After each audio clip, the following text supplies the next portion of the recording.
Hello.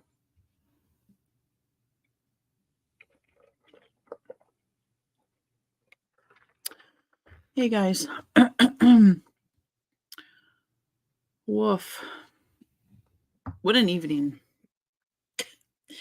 James, you were not kidding. James told me earlier. I we did a sub live today. We're doing sub live Saturdays now. We're going to be doing sub live Saturdays now. For the subscribers, and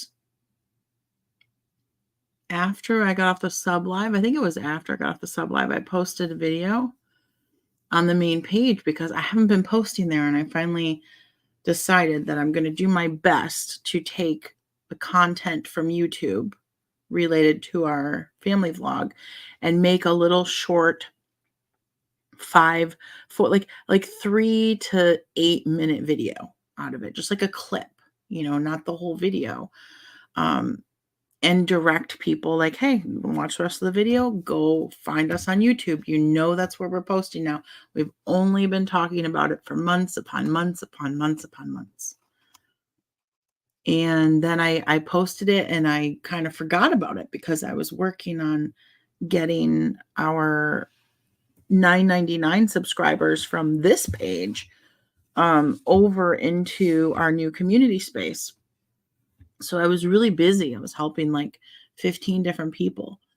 And the next thing I know, James is like, if you want to keep your blood pressure down, you might not want to go over to the main page and read the comments on the live. And I was like, oh man, it was even worse than I thought. Like, I just don't understand people. I really don't. I don't understand people, but I had help. The cavalry swooped in, and Jennifer and Aaron and James and I kind of dealt with as much of it as we could. I don't get the people who want to just be negative and complain about us doing what we have to do to take care of our family. And then what happens ultimately is if you show up on our page and you make rude comments and you're negative and you complain about us posting on YouTube, you're going to get blocked, at which point the only way you're going to be able to watch us is to come over to YouTube. So you're kind of screwed either way, I suppose. Like, whatever. Has anyone ever read this book? This was recommended to me by a friend, and Aaron says that he's read it in the past. He said it was a good book, it's a fast read. I'd like to read it. I don't know if anyone else is interested. Present, did you enjoy it? Was it good? I don't know if that's something that people on this thing that I'm doing, I don't know if anybody's interested in me reading to them. I'm not saying I'm going to do it tonight. I was curious if that's of interest at all. We could do puzzles. I have this pretty cool puzzle book. Aaron and I were playing, we're doing a lot of this with my mom the other night when she was here. Oh, Emily says it's a beautiful book. Present says it's very good.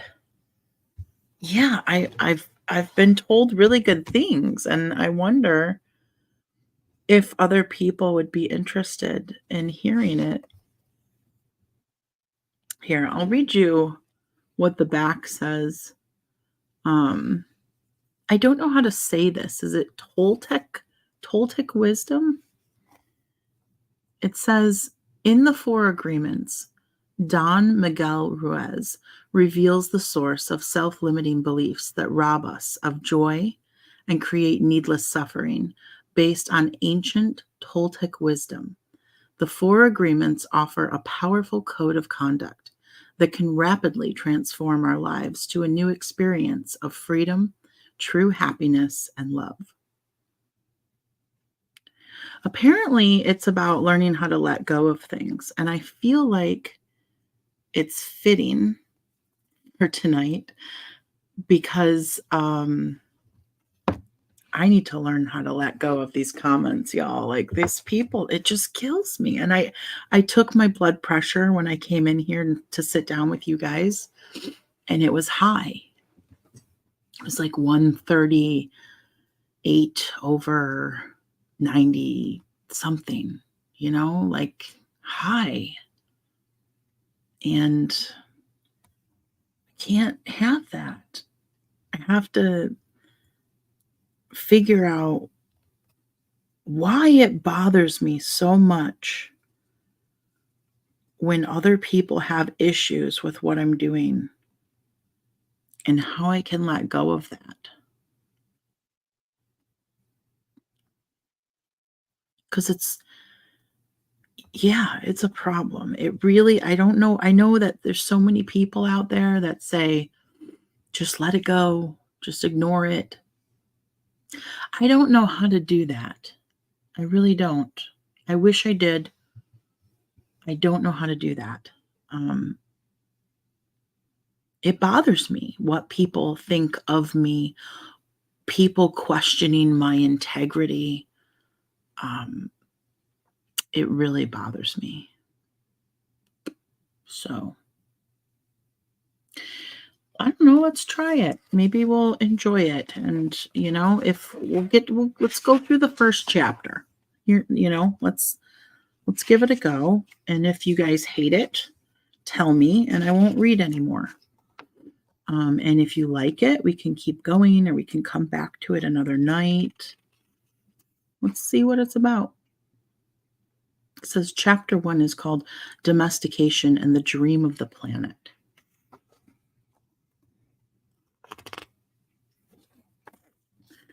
I'm not going to read the list of acknowledgments. It's long.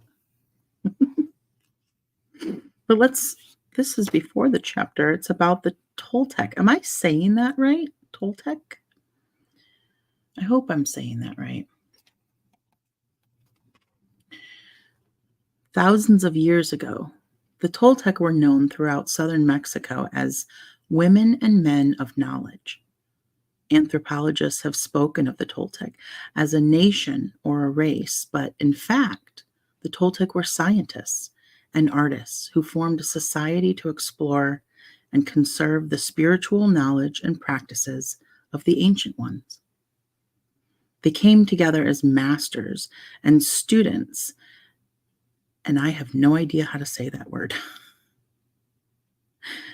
at this ancient city of pyramids outside Mexico City, known as the place where man becomes God. Over the millennia, the Naguals were forced to conceal the ancestral wisdom and maintain its existence in obscurity.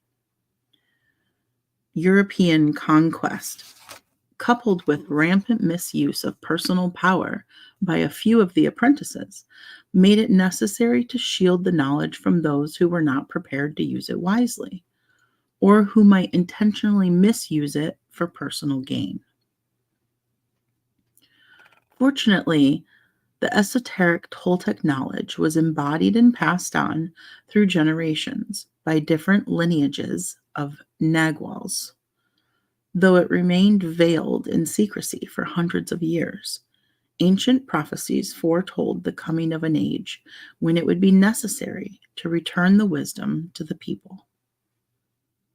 Now, Don Miguel Ruiz, a Nagual from the Eagle Knight lineage, has been guided to share with us the powerful teachings of the Toltec. Toltec knowledge arises from the same essential unity of truth as all the sacred esoteric traditions found around the world. Though it is not a religion, it honors all the spiritual masters who have taught on the earth. While it does embrace spirit, it is most accurately described as a way of life, distinguished by the ready accessibility of happiness and love.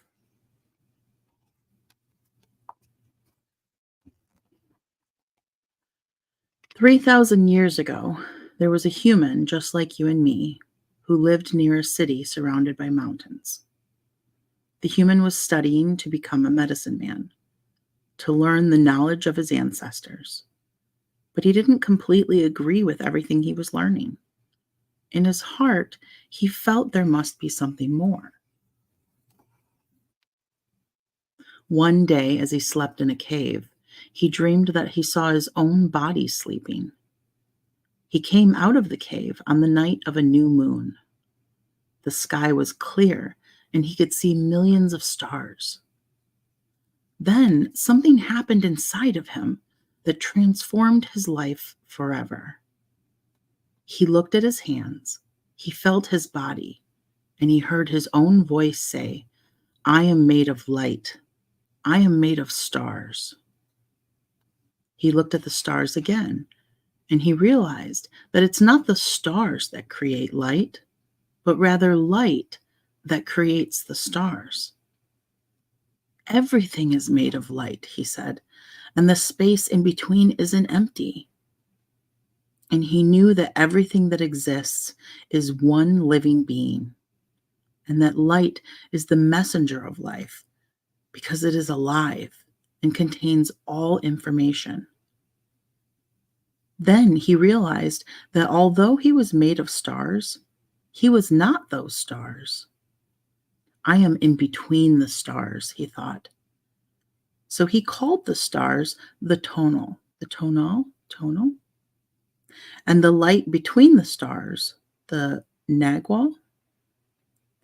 And he knew that what created the harmony and space between the two is life or intent.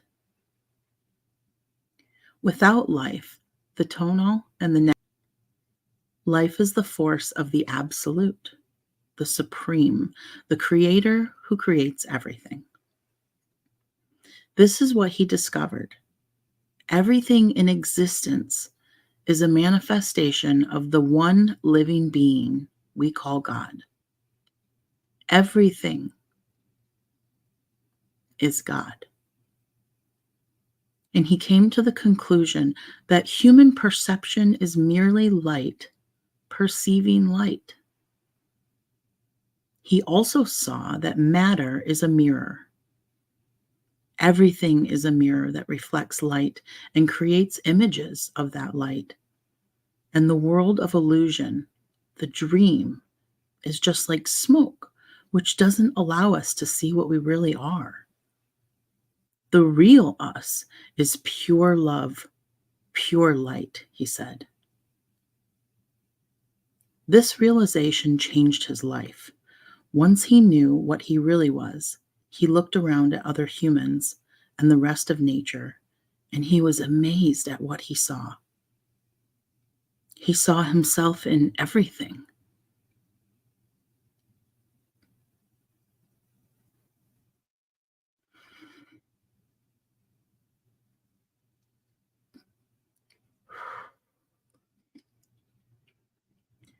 In every human, in every animal,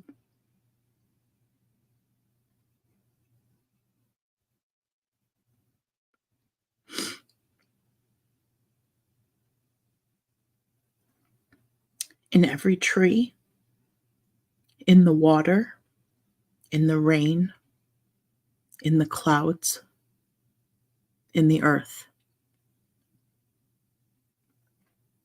And he saw that life mixed the tonal and the nagwal in different ways to create billions of manifestations of life.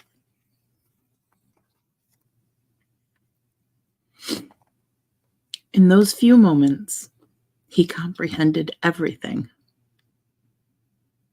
He was very excited, and his heart was filled with peace. He could hardly wait to tell his people what he had discovered, but there were no words to explain it.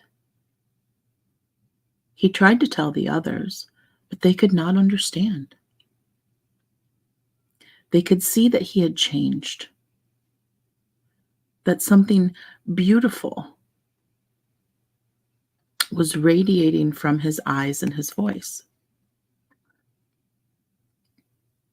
They noticed that he no longer had judgment about anything or anyone. He was no longer like anyone else. He could understand everyone very well, but no one could understand him. They believed that he was an incarnation of God. And he smiled when he heard this, and he said, "It is true. I am God, but you are also God. We are the same, you and I. We are images of light. We are God." But still, the people didn't understand him. He had discovered that he was a mirror for the rest of the people, a mirror in which he could see himself. "Everyone is a mirror," he said. He saw himself in everyone, but nobody saw him as themselves. And he realized that everyone was dreaming, but without awareness, without knowing what they really are. They couldn't see him as themselves because there was a wall of fog or smoke between the mirrors. And that wall of fog was made by the interpretation of images of light, the dream of humans. Then he knew that he would soon forget all that he had learned. He wanted to remember all the visions he had, so he decided to call himself the smoky mirror, so that he would always know that matter is a mirror, and the smoke in between is what keeps us from knowing what we are. He said, "I am the smoky mirror because I am looking at myself in all of you, but we don't recognize each other because of the smoke in between us. That smoke is the dream, and the mirror is you, the dreamer."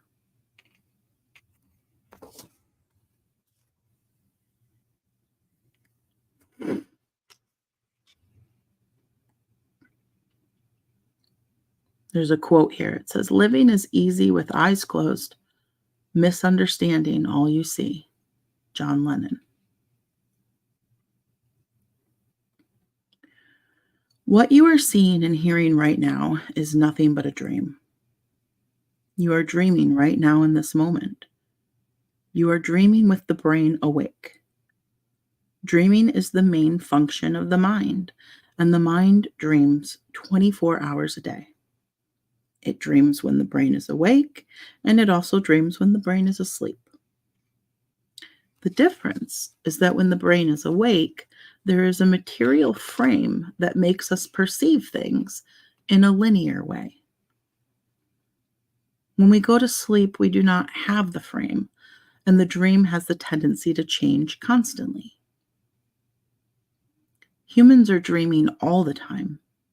Before we were born, the humans before us created a big outside dream that we will call society's dream, or the dream of the planet. The dream of the planet is the collective dream of billions of smaller personal dreams, which together create a dream of a family, a dream of a community, a dream of a city, a dream of a country, and finally, a dream of the whole humanity. The dream of the planet includes all of society's rules, its beliefs, its laws, its religions, its different cultures and ways to be, its governments, schools, social events, and holidays. We are born with the capacity to learn how to dream, and the humans who live before us teach us how to dream the way society dreams. The outside dream has so many rules that when a new human is born, we hook the child's attention and introduce these rules into his or her mind. The outside dream uses mom and dad, the schools, and religion to teach us how to dream. Attention is the ability we have to discriminate and to focus only on that which we want to perceive. We can perceive millions of things simultaneously, but using our attention, we can hold whatever we want to perceive in the foreground of our mind. The adults around us hooked our attention and put information into our minds through repetition. That is the way we learned everything we know. By using our attention, we learned a whole reality, a whole dream. We learned how to behave in society, what to believe and what not to believe, what is acceptable and what is not acceptable, what is good and what is bad, what is beautiful and what is ugly, what is right and what is wrong.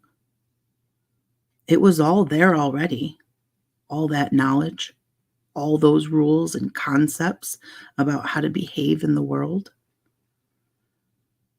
When you were in school, you sat in a little chair and you put your attention on what the teacher was teaching you. When you went to church, you put your attention on what the priest or the minister was telling you. It is the same dynamic with mom and dad, brothers and sisters. They were all trying to hook your attention. We also learn to hook the attention of other humans, and we develop a need for attention, which can become very competitive. Children compete for the attention of their parents, their teachers, their friends. Look at me. Look at what I'm doing. Hey, I'm here. The need for attention becomes very strong and continues into adulthood. The outside dream hooks our attention and teaches us what to believe, beginning with the language that we speak. Language is the code for understanding and communication between humans. Every letter, every word in language is an agreement. We call this a page in a book.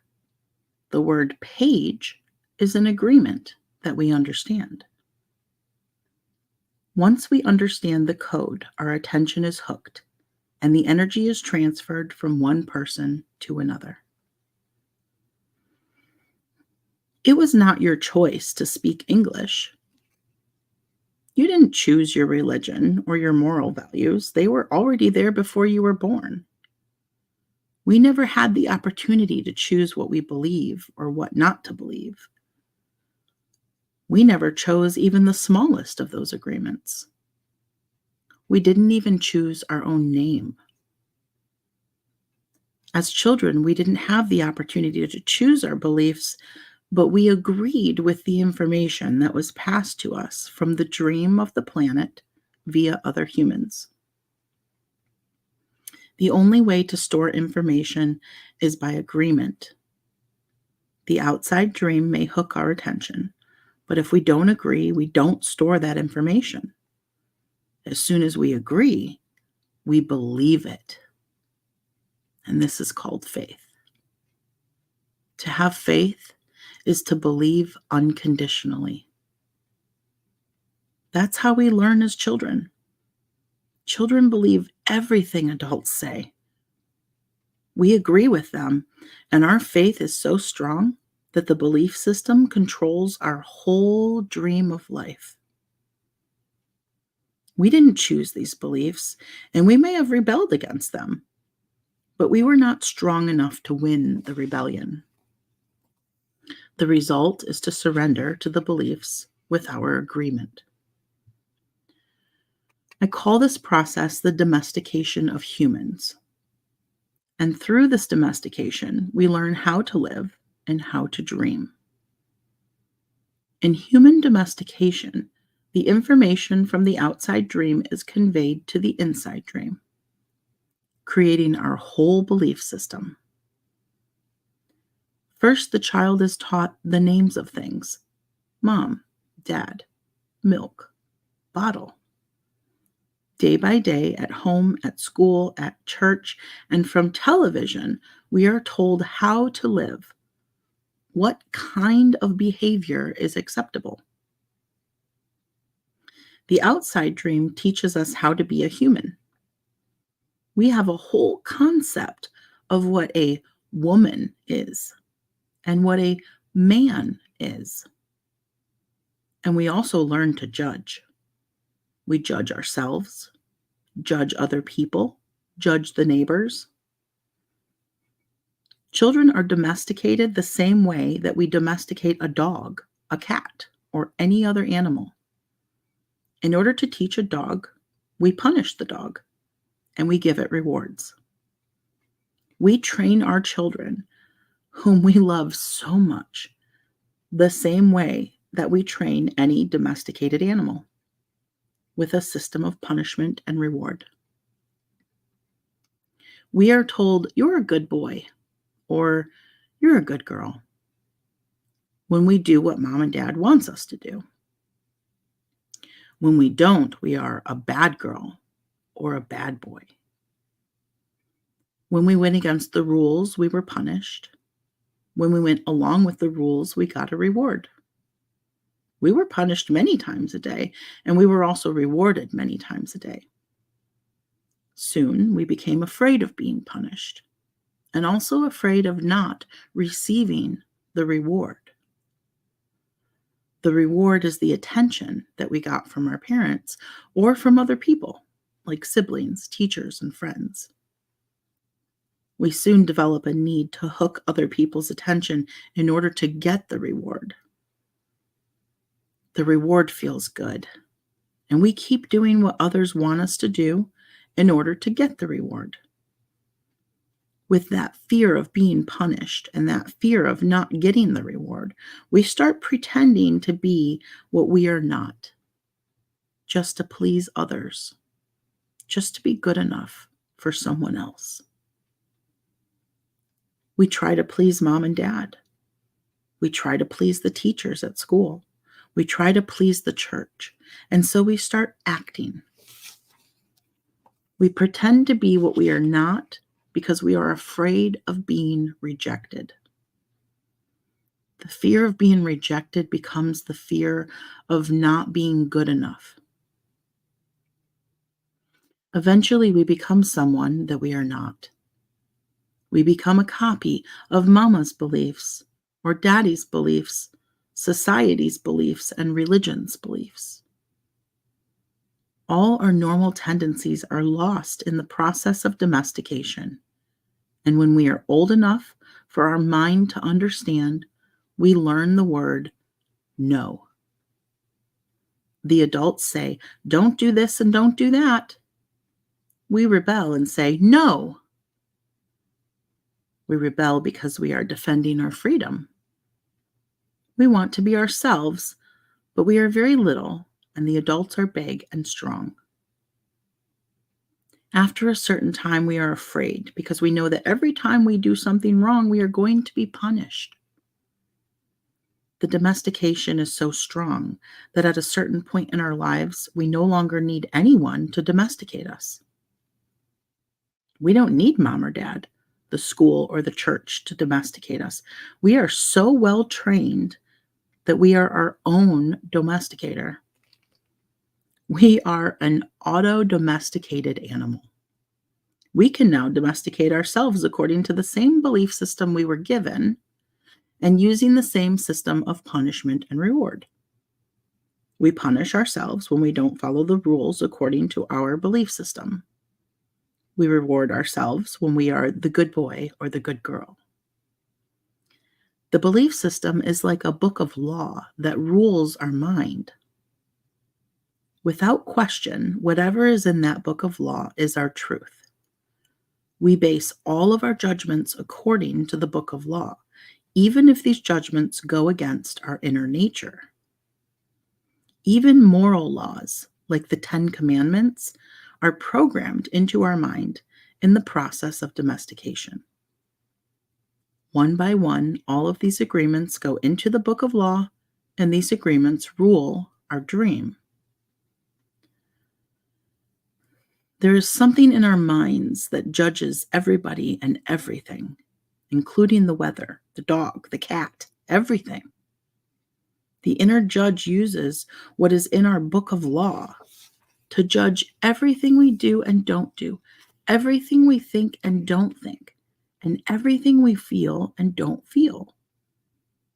Everything lives under the tyranny of this judge.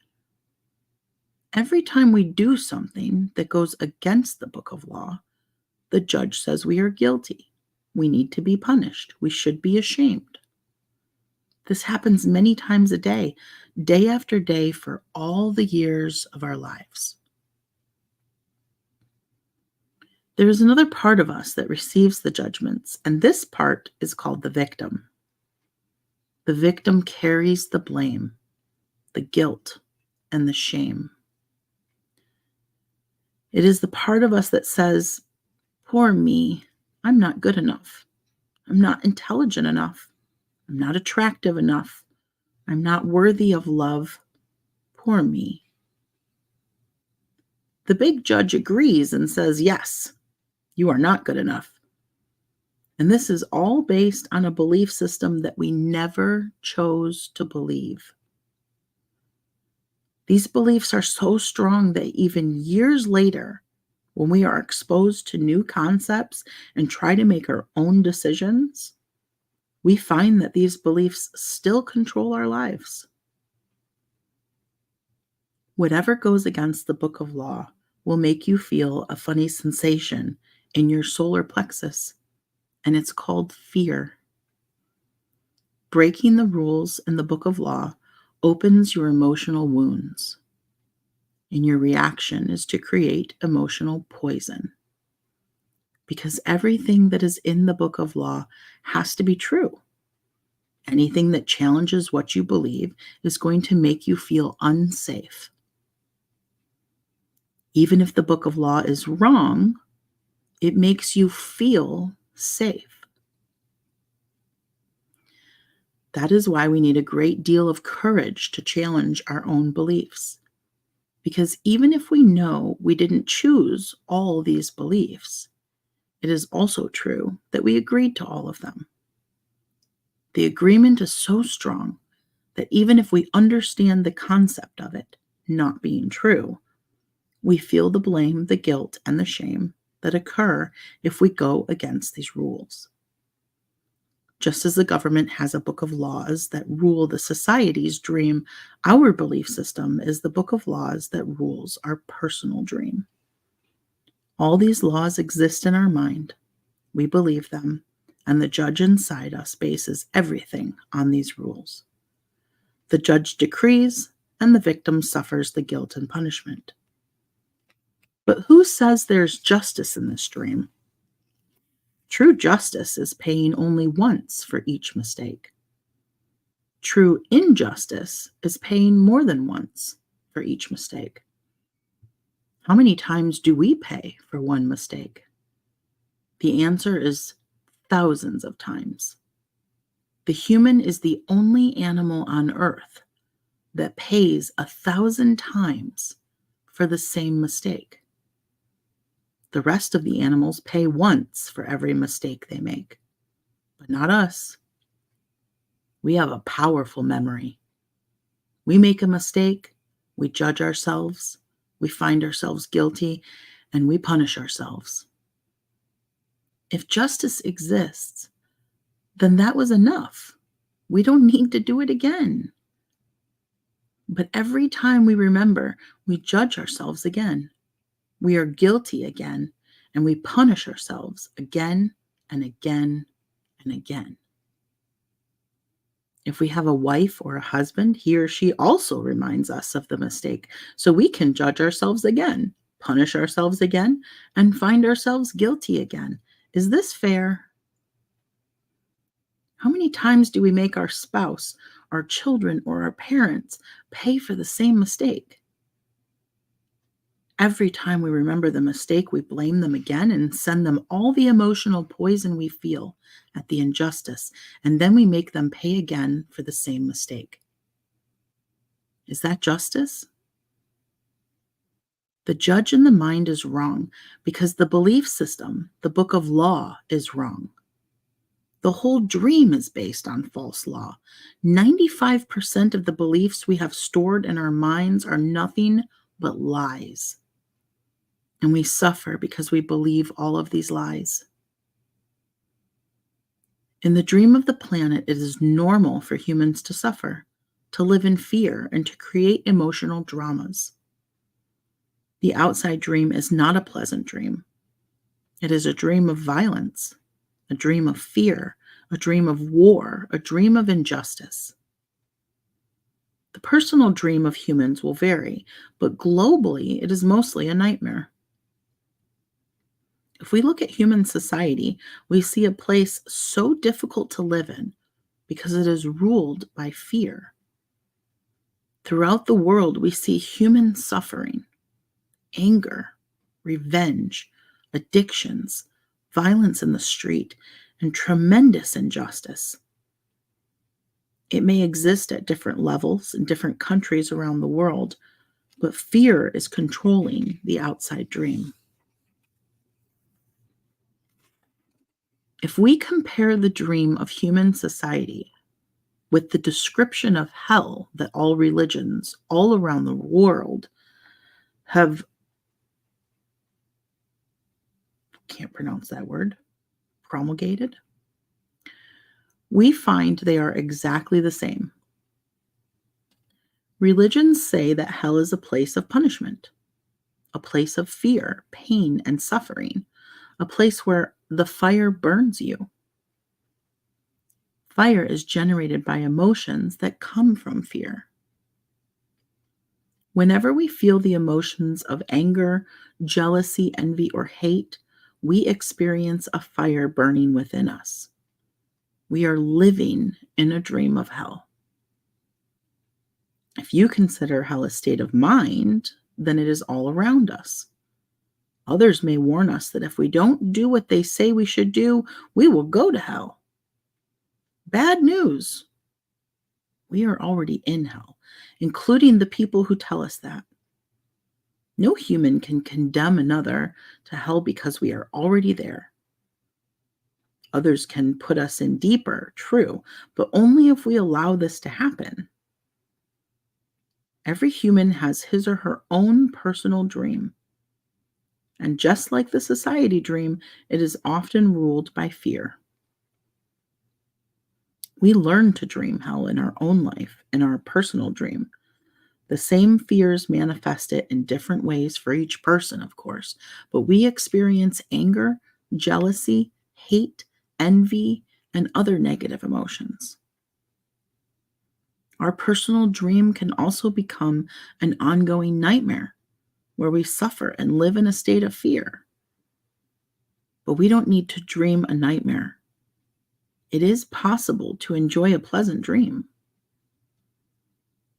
All of humanity is searching for truth, justice, and beauty. We are on an eternal search for the truth because we only believe in the lies we have stored in our mind. We are searching for justice because in the belief system we have, there is no justice. We search for beauty because it doesn't matter how beautiful a person is. We don't believe that person has beauty. We keep searching and searching when everything is already within us. There's no truth to find. Wherever we turn our heads, all we see is the truth. But with the agreements and beliefs we have stored in our mind, we have no eyes for this truth. We don't see the truth because we are blind. What blinds us are all those false beliefs we have in our mind. We have the need to be right and to make others wrong. We trust what we believe, and our beliefs set us up for suffering. It is as if we live in the middle of a fog that doesn't let us see any further than our own nose. We live in a fog that is not even real. This fog is a dream, your personal dream of life. What you believe, all the concepts you have about what you are, all the agreements you have made with others, with yourself, and even with God. Your whole mind is a fog, which the Toltecs called mitote. Your mind is a dream where 1,000 people talk at the same time and nobody understands each other. This is the condition of the human mind, a big mitote. And with that big mitote, you cannot see what you really are. In India, they call the mitote Maya, which means illusion. It is the personality's notion of I am. Everything you believe about yourself and the world, all the concepts and programming you have in your mind are all the mitote. We cannot see who we truly are. We cannot see that we are not free. This is why humans resist life. To be alive is the biggest fear humans have. Death is not the biggest fear we have. Our biggest fear is taking the risk to be alive. The risk to be alive and express what we really are. Just being ourselves is the biggest fear of humans. We have learned to live our lives trying to satisfy other people's demands. We have learned to live by other people's points of view because of the fear of not being accepted and of not being good enough for someone else. During the process of domestication, we form an image of what perfection is in order to try and be good enough. We create an image of how we should be in order to be accepted by everybody. We especially try to please the ones who love us, like mom and dad, big brothers and sisters, the priests and the teacher. Trying to be good enough for them, we create an image of perfection, but we don't fit this image. We create this image, but this image is not real. We are never going to be perfect from this point of view. Never. Not being perfect, we reject ourselves. And the level of self-rejection depends on how effective the adults were in breaking our integrity. After domestication, it is no longer about being good enough for anybody else. We are not good enough for ourselves because we don't fit within our own image of perfection. We cannot forgive ourselves for not being what we wish to be, or rather what we believe we should be. We cannot forgive ourselves for not being perfect. We know we are not what we believe we are supposed to be, and so we feel false, frustrated, and dishonest. We try to hide ourselves, and we pretend to be what we are not. The result is that we feel unauthentic and wear social masks in order to keep others from noticing this. We are so afraid that somebody else will notice that we are not what we pretend to be. We judge others according to our image of perfection as well, and naturally they fall short of our expectations. We dishonor ourselves just to please other people. We even do harm to our physical bodies just to be accepted by others. You see teenagers taking drugs to avoid being rejected by other teenagers. They are not aware that the problem is that they don't accept themselves. They reject themselves because they are not what they pretend to be. They wish to be a certain way, but they are not. And for this, they carry shame and guilt. Humans punish themselves endlessly for not being what they believe they should be. They become very self-abusive, and they use other people to abuse themselves as well. But nobody abuses us more than we abuse ourselves. And it is the judge, the victim, and the belief system that make us do this. True, we find people who say their husband or wife or mother or father abuse them, but you know that we abuse ourselves much more than that. The way we judge ourselves is the worst judge that ever existed. If we make a mistake in front of people, we try to deny the mistake and cover it up. But as soon as we are alone, the judge becomes so strong. The guilt is so strong, and we feel so stupid or so bad or so unworthy. In your whole life, nobody has ever abused you more than you have abused yourself. And the limit of your self abuse is exactly the limit that you will tolerate from someone else. If someone abuses you a little more than you abuse yourself, you will probably walk away from that person. But if someone abuses you a little less than you abuse yourself, you will probably stay in the relationship and tolerate it endlessly. If you abuse yourself badly, you can even tolerate someone who beats you up, humiliates you, and treats you like dirt. Why? Because in your belief system, you say, I deserve it. This person is doing me a favor by being with me. I'm not worthy of love and respect. I'm not good enough. We have the need to be accepted and to be loved by others, but we cannot accept and love ourselves. The more self-love we have, the less we will experience self-abuse. Self-abuse comes from self-rejection. And self-rejection comes from having an image of what it means to be perfect and never measuring up to that ideal. Our image of perfection is the reason we reject ourselves. It is why we don't accept ourselves the way we are and why we don't accept others the way they are.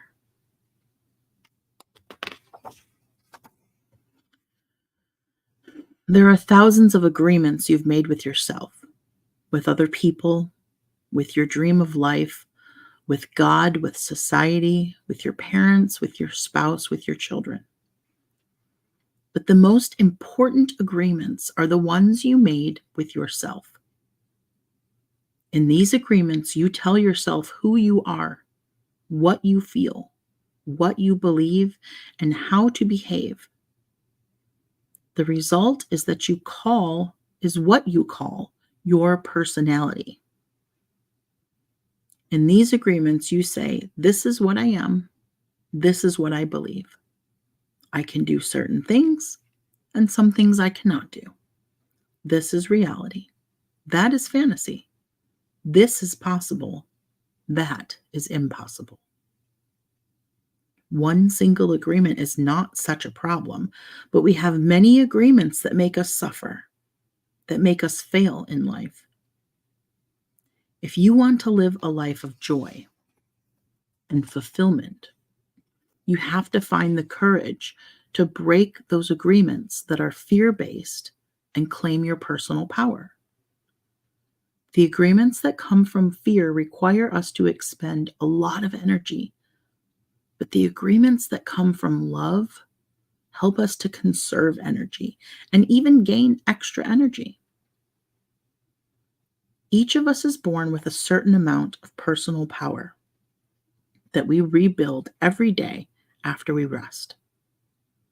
Unfortunately, we spend all our personal power first to create all of those agreements and then to keep those agreements. Our personal power is dissipated by all the agreements we have created, and the result is that we feel powerless.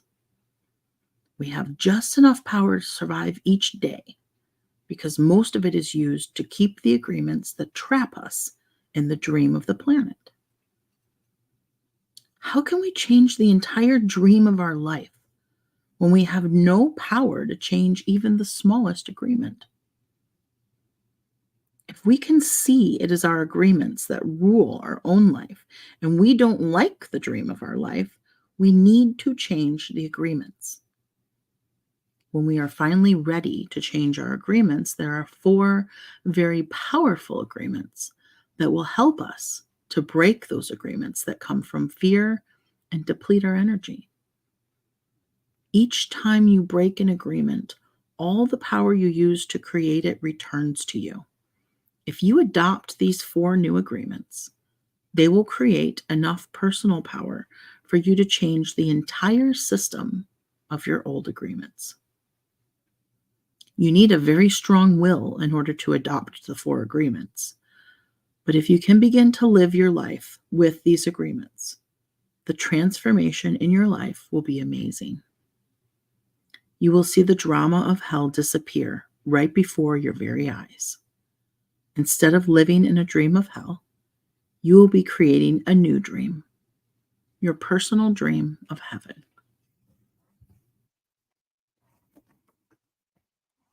Wow. What do you guys think so far? First of all, do you guys like being read to? Is that like a good thing? Or is it weird? I suppose if you hated it, you would have left by now. Second of all, what do you think about that first chapter? There was part of it that got me something that I say all the time. Now I can't remember exactly what it was. Gosh. You guys love it? That was pretty heavy, yeah. Yeah. Yeah, it was, Hillary says, "I like being read to, but not about God." You know, I didn't I didn't take it in quite that way. Um, I think because in the beginning, he kind of defined his thought of what that word means, and it wasn't yeah, I don't know, I guess I can see why it would be uncomfortable. Normally, it would make me uncomfortable as well. I think it's because he said here, everything is God, and so, to me, it just kind of, like, evokes that sense of universal energy, and then he was talking about light.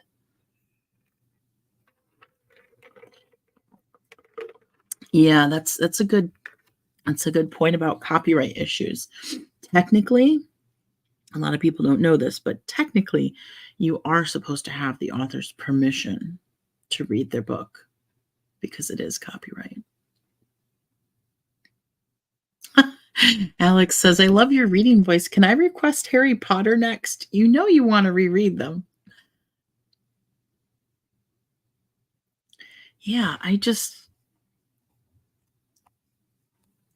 a lot of it resonated with me. I don't know about you guys, but definitely, I think there's a lot of repetition.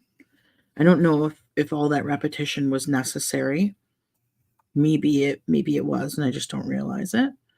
But I think the overall message is that we get put these ideas in our head of what is supposed to be, and they're based on other people's thoughts and dreams and ideas, and because it's what we grow up around, right?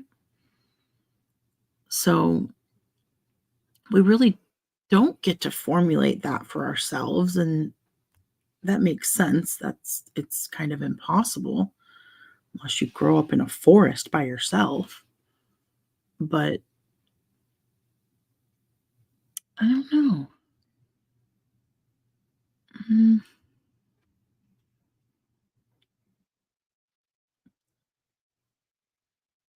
one part was hard to read. I don't know why it choked me up. It made me emotional. The part about, all everything being connected. Oh, I know what it was, what I'm thinking of. I always say to people, you you can say, like, you can say and think whatever you want about me, right? But what I say and think about myself, in my own head is always going to be worse than anything you could possibly say or think about me. I've always said that. So that definitely is true for me.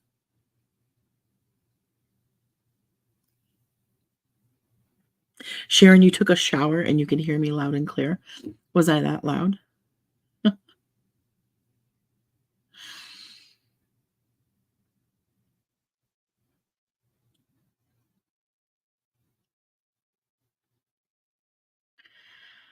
Huh. Well, we've been on for almost an hour. Does anybody want me to continue with chapter 2, or should we maybe come back to it a different day? You want to color? Alex says maybe we could color for a while. I'm down for coloring. I'm always down for coloring.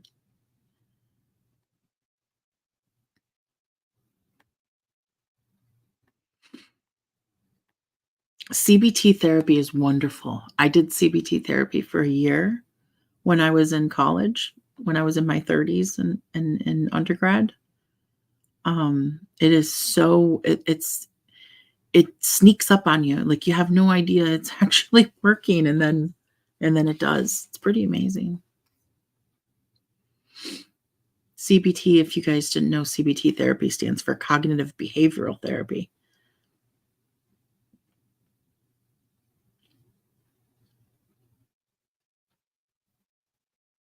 Hillary, you've been coloring while you listened.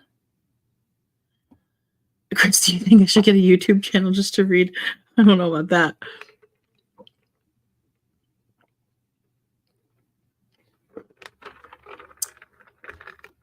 that. Chelsea, you're working on a diamond art. Very nice. Tammy says color.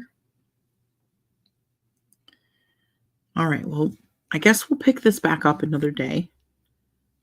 We'll keep, it's very short. You see how thick it is?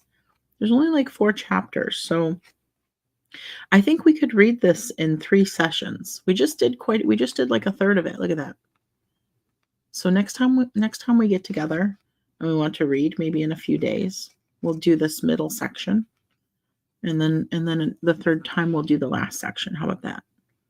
And then we'll have made it through it, and hopefully it won't cause any copyright issues, and hopefully we'll all get something out of it. You know, coloring or trivia games. I can color, Chris. I'm always down for some coloring.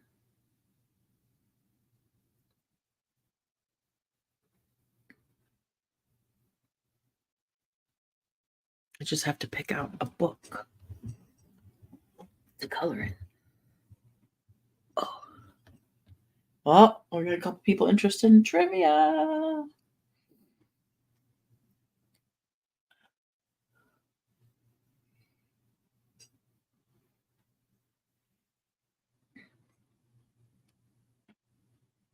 Michael, you just drew a floor plan to rearrange your living room. All right. Folks are saying it's a little late for trivia. Noted. Okay. Let me see. Let's see what I have. We'll color a quick picture. We'll spend about another 45 minutes or so together, and then we'll go to bed.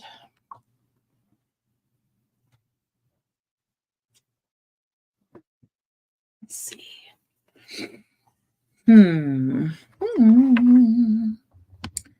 I've got some more of this author. She's the one that I did the stump house, the tree stump house. I like her stuff, and I like how thick the pages are of these books. So I'll work on this. But maybe I'm gonna do something other than I'll do something other than the felt tip pens tonight.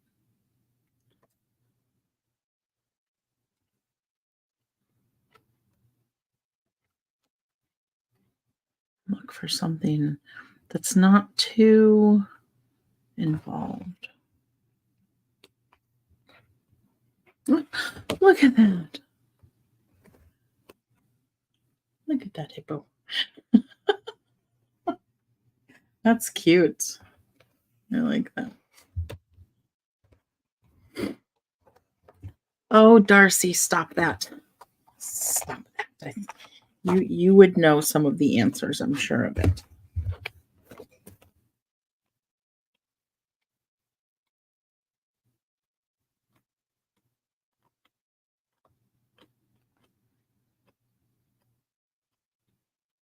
Oh my goodness. So many fish. Yeah, I'm not feeling the fish tonight. Charlene, you like colored pencils? I don't like how hard I have to push on them to get like a vibrant color. That's the only thing I don't like about them.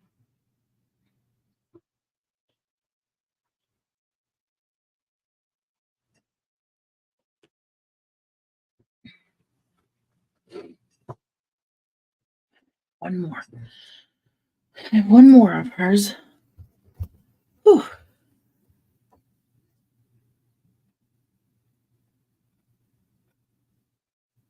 This one's a lot of flowers, plants. All right, I think I'm going to go with the jungle, the magical jungle.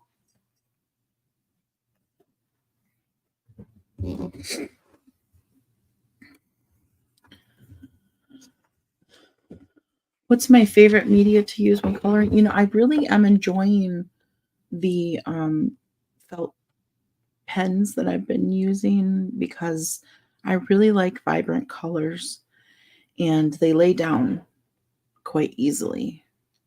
They're very effortless. So I really do like them. I just feel like I've used them every single time. So I kind of feel like I'm ready to switch it up. Oh, he's cool. This is a cool lizard. Maybe I'll do the lizard.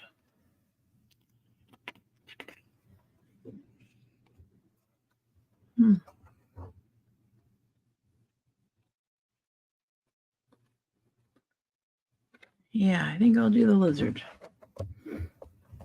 Looks like something I can accomplish within an hour's time.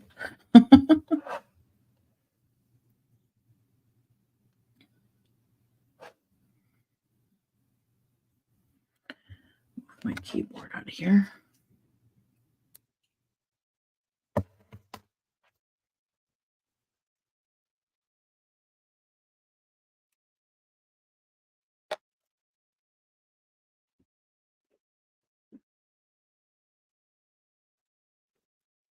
I know some of the pages are absolutely full of all kinds of craziness, and you could take a long time to go through them. Well, okay. I'm gonna use both of these sets. I have my markers that I've been using.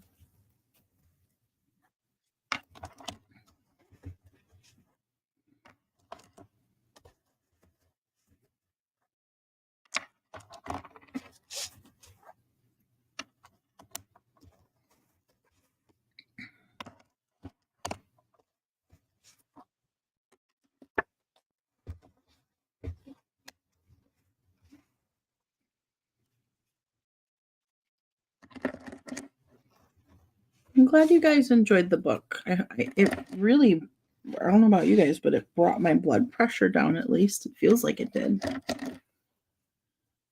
It was relaxing to read it.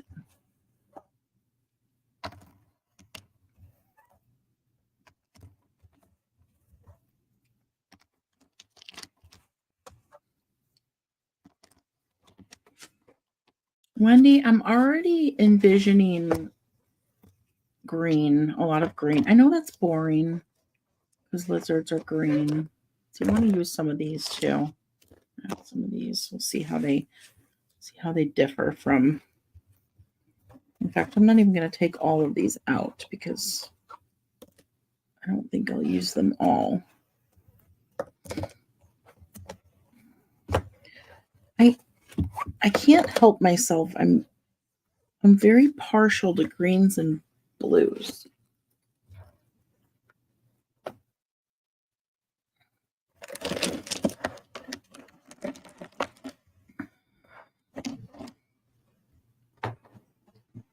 Just always. I'm very, very drawn to greens and blues.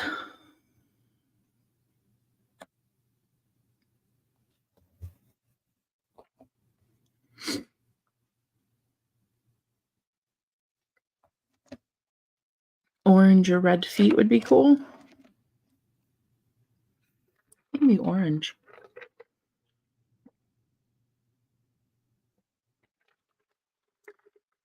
Nikki, I was reading this book called The Four Agreements by Don Miguel Ruiz.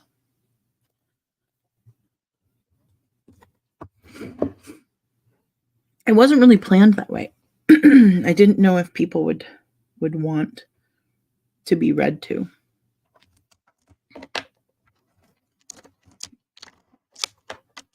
I just thought I would see if anyone had already read the book and enjoyed it. And next thing I knew, I was reading.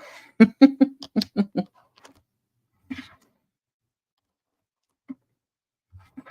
I guess is good because I didn't know what I was going to do tonight. Anyway, wasn't sure what was going to happen tonight. Okay. I think this is going to be some browns, some yellows, some greens, and some blues, and maybe a little bit of orange. I think that's going to be generally what we're working with tonight. Okay.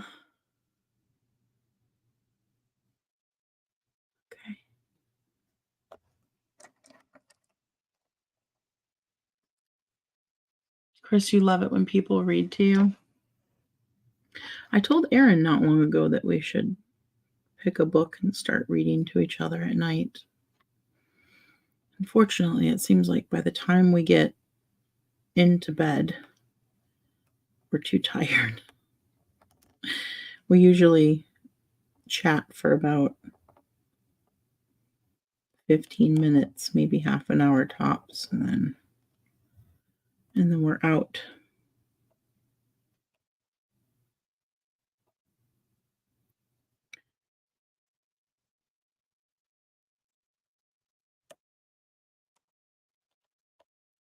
You know what I need to do? I need to go get that book that I bought him for his birthday, the Love Notes one, and I need to write in it. It's a cool book. It's for us to pass back and forth. It has these prompts inside, and you pick one and you write to your spouse, and then your spouse picks one and they write, and then you just keep going back and forth.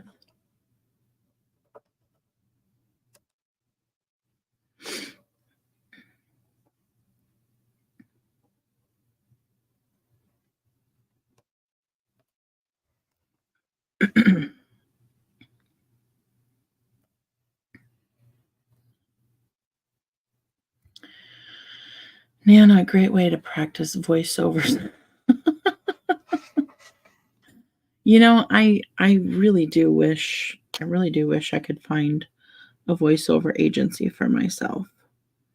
You know, Anna gets a lot of auditions, a lot of voiceover auditions, and I would love to. I would love to be making some money for the family like that. I mean, I built a voiceover booth in the office here, so I could be doing all kinds of work from home. You know, I wish I could figure out how to kick that off, how to make that happen. I really need the extra income right now.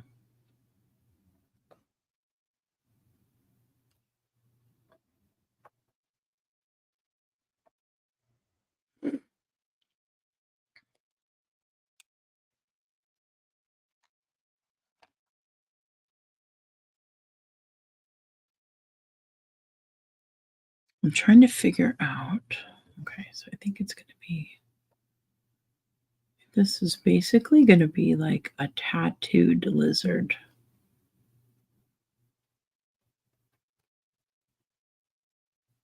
And I guess his base color is going to be orange because that's where we started with the feet. Maybe I'll make his legs orange and his body green.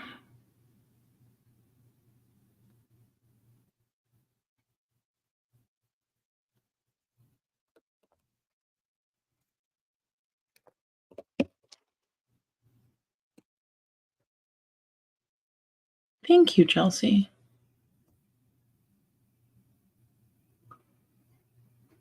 I heard something on NPR about audio description for the blind.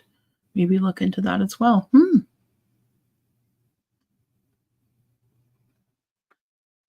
You know, other than reading out loud to my children, that's the only time I've ever read out loud to people. Well, yeah, I was going to say when I graduated from community college, I had to give a speech in front of like 5,000 people or something. But I wasn't reading, I had that memorized, so it was a little bit different.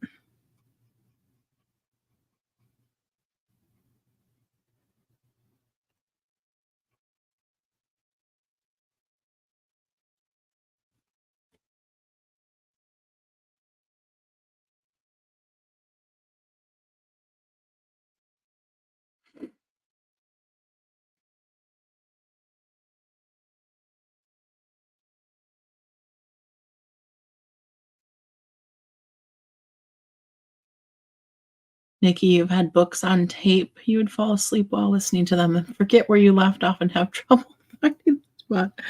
Yeah, it's funny because I'm actually not a fan of audiobooks at all. I've tried listening to them and I don't actually enjoy it.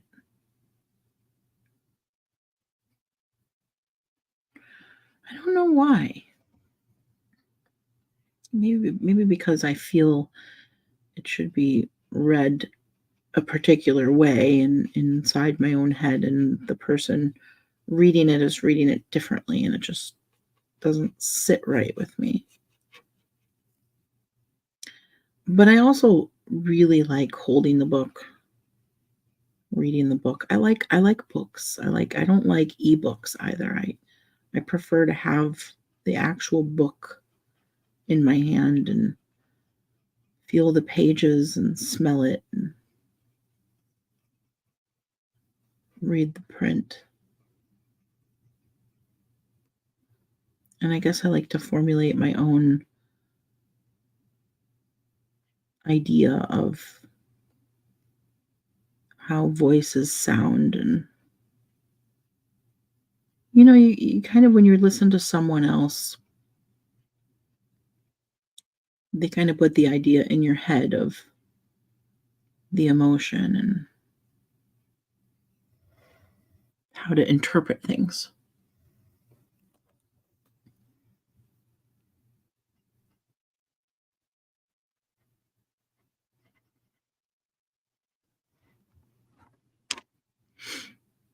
It's been about, has it been 7 years since I graduated? And I think I'm finally starting to feel like I can enjoy leisure reading again. I have been an avid reader since I was 4 years old. I just was insatiable. I would read book after book after book after book after book every chance I got, every free moment. If I wasn't at the gym practicing, I wasn't doing chores, I was reading.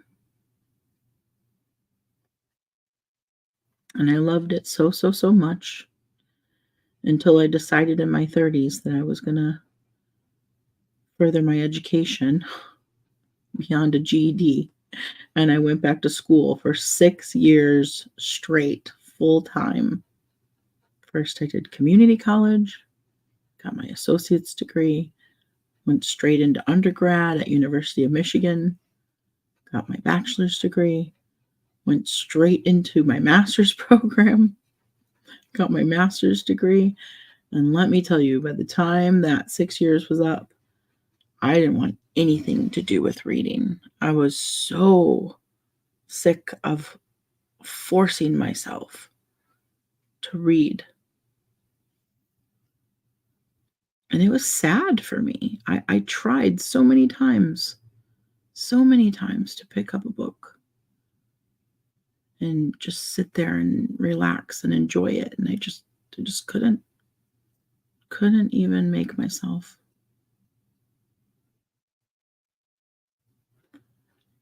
So I'm just now starting to feel like maybe I can pick up a book and just sit around for a couple hours and enjoy it after all these years.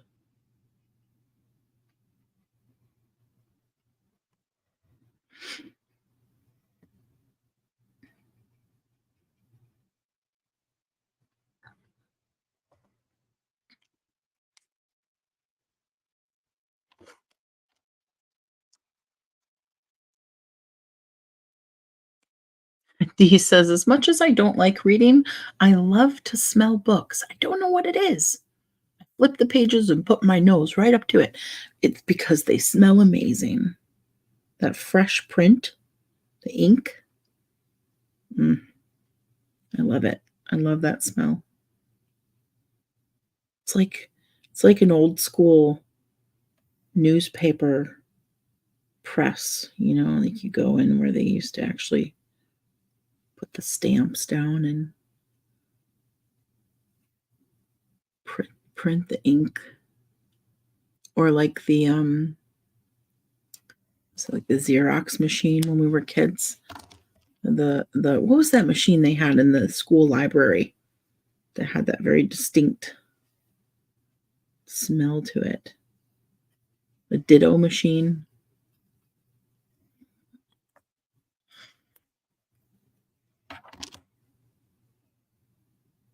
Yeah.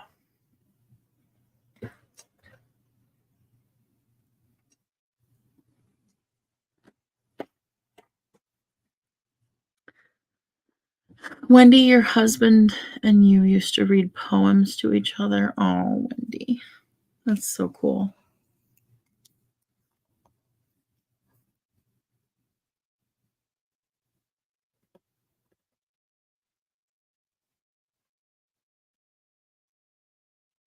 Yeah, I think it would be fun for Aaron and I to read to each other, and I think it would be very nice and relaxing if only we can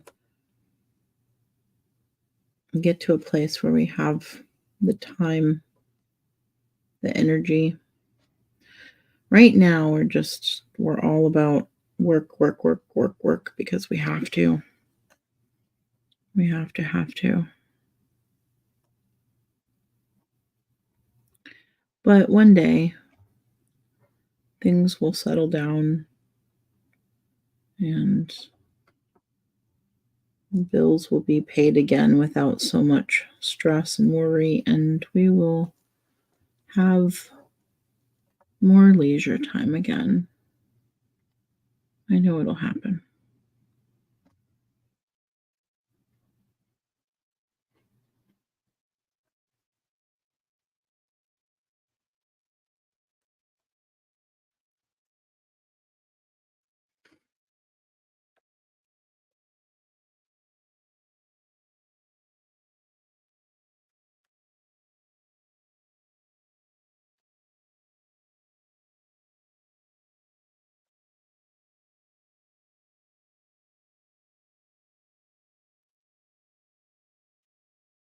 Thank you, Adam.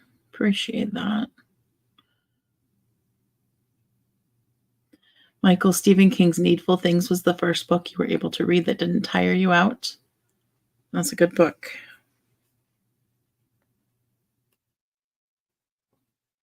I own that one and many, many, many others because he has been my favorite author for a very long time.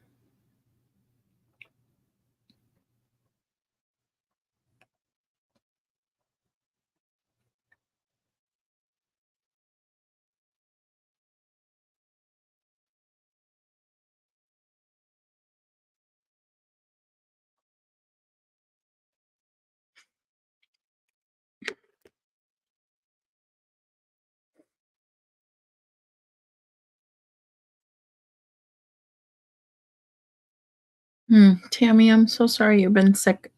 I hope you get well.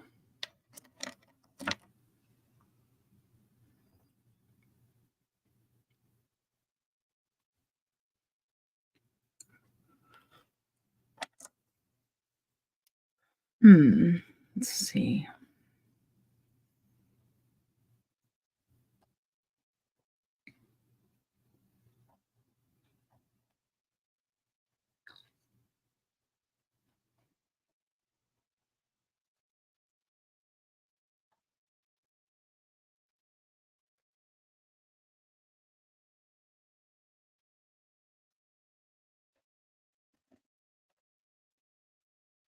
I just can't see the end of his tail.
Chelsea liking the orange with the green. Yeah, we'll see. We'll see where this goes. I really want to give it more depth. I think it's kind of funny that look, I just found the ant. Look at the bottom of the tail there. There's a little ant.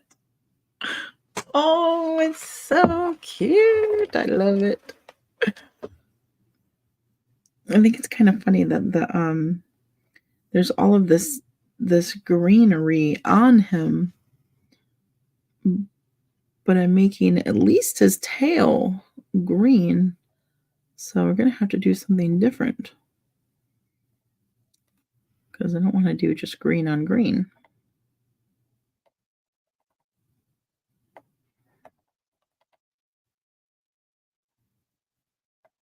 So be interesting. I'm kind of trying to come up with ideas as I go through and map out what is his flesh and what is everything else. Oh, Julie, thank you for the super sticker. Thank you so much. Good night, Sharon. Wendy, you read all of the Little House on the Prairie books when you were in 5th grade? That's awesome. I got Anna started on them when she was much younger, but I think she's only made it into book 3. Dark blue and near the orange. That's a good idea, Marnie. Emily, mystery suspense are my go-to genres. Very cool. Yeah, Darlene, I think blue is a good idea when over by the orange. And I feel like, where is it? I feel like this one, this like wine burgundy color is going to look really nice down here by the green.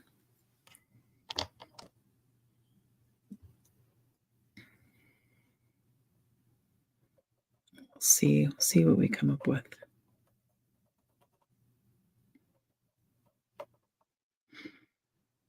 get all the background color in there first.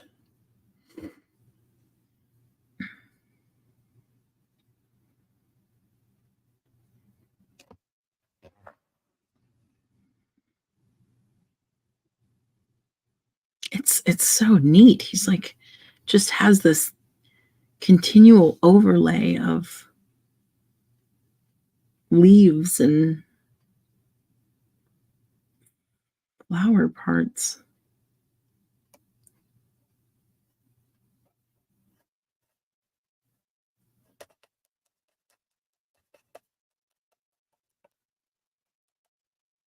I wonder if my husband is still up. I think that's an orange part that I missed.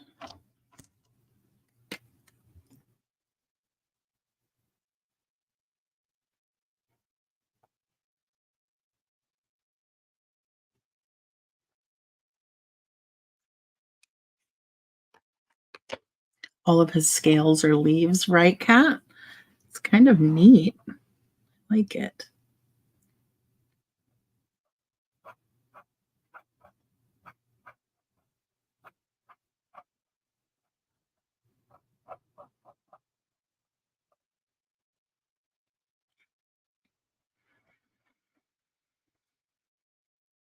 I really it's funny because I really love nature, but I don't like bugs. So I wanna be outside in the fresh air with the plants and the ground, enjoying it. But I don't want the bugs to touch me. So here, we're very lucky. We have the lanai with the screening, and I can sit outside. I can't really touch the ground. Can't get in the soil or the grass.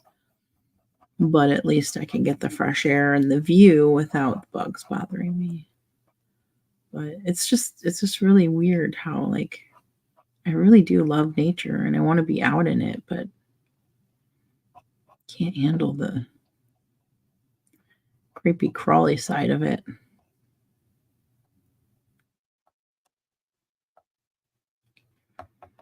and especially can't handle the flying, stinging side of it.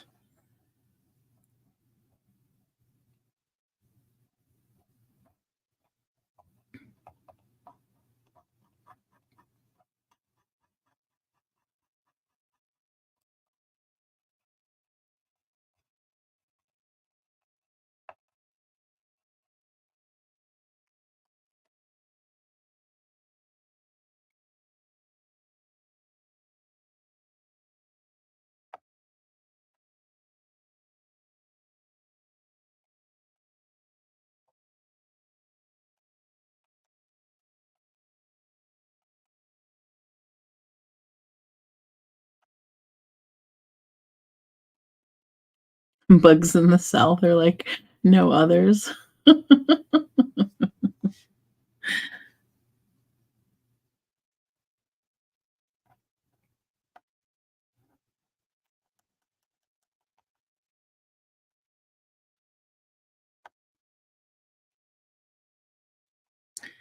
Yeah, I have to say, in general, the bugs in Michigan are pretty mild.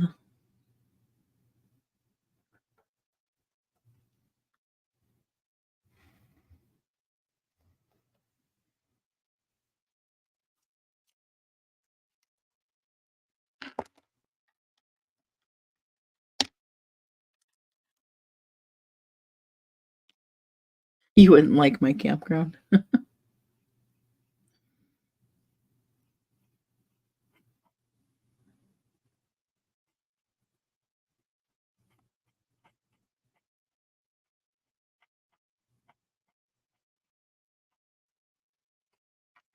It took me until well into my 20s to be able to be the type of person that can simply freeze if a bee or a wasp or something like that is flying around me.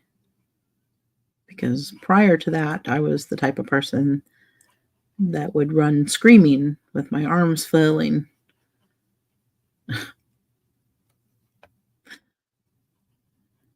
in pure panic.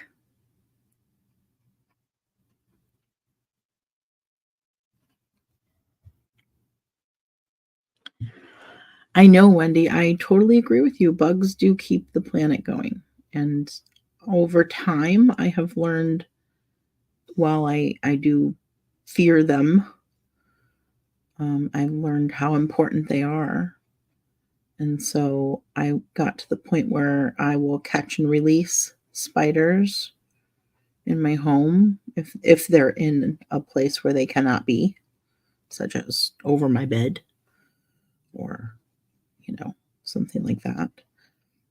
I'll catch them and put them outside rather than squish them. But generally, I was trying, especially the last maybe 6 years or so, maybe 8 years now, to coexist with them because spiders actually do a lot of good in your home.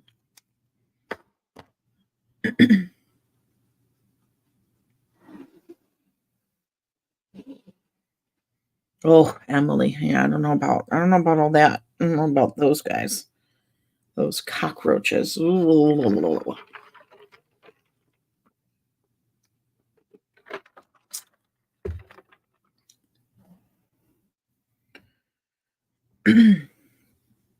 There's definitely a lot of crazy, crazy stuff out there for sure.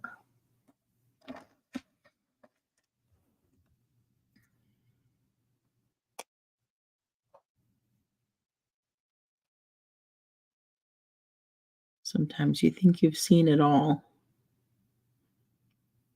and then something else comes along. You're like, what the hell is that? Never seen that bug before.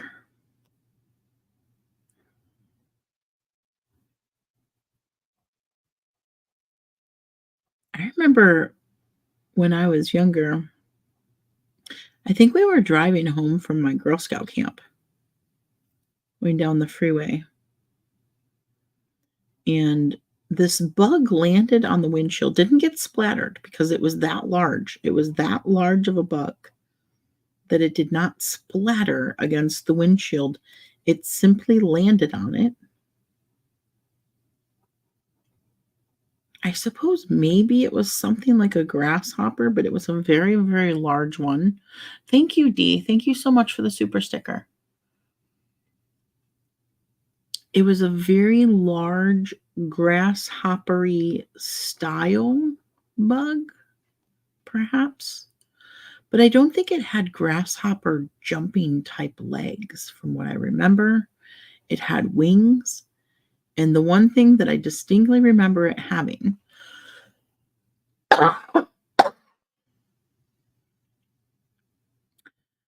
were two abnormally large googly eyes, like these giant googly type eyeballs on this little bug's head that were just proportionately completely inappropriate for that bug to have. Like, why that bug had eyeballs that big, I do not understand. And I have never seen a bug like that again, ever. The weirdest thing.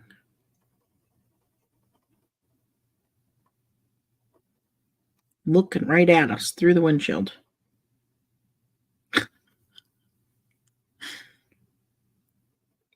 So strange.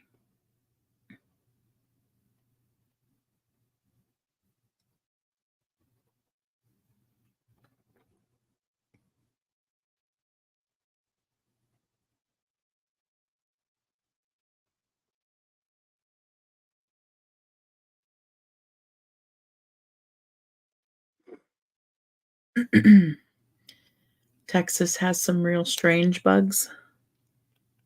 I bet.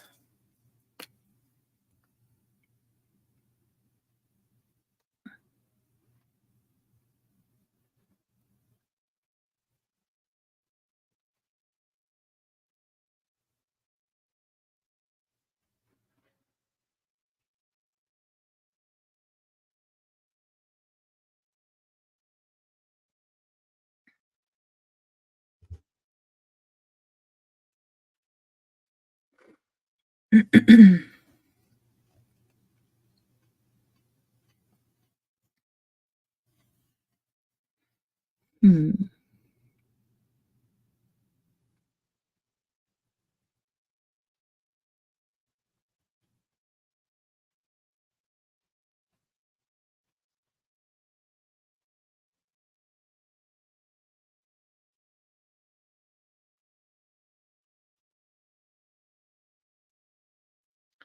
What's a love bug? I don't know exactly what they are, but I know they are a nuisance around here. I know that they are so, like, the only thing I can compare them to up north, Wendy, are like fish flies.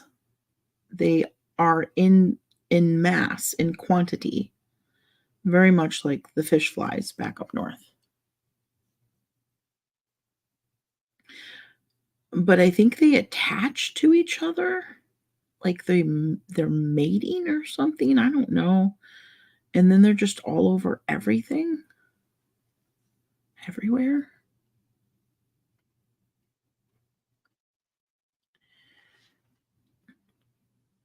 But yeah, they remind me of fish fly season back in Michigan, like June.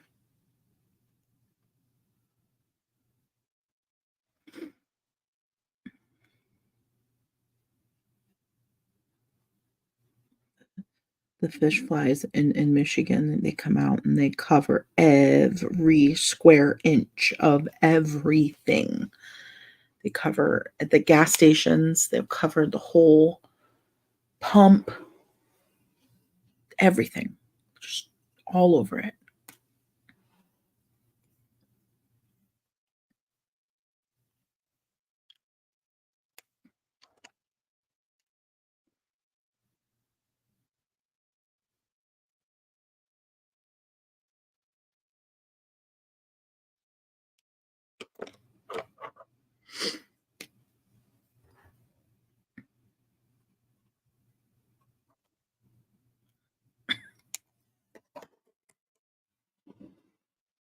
The rest stops here have special pressure spray wash stations. Ugh, gross.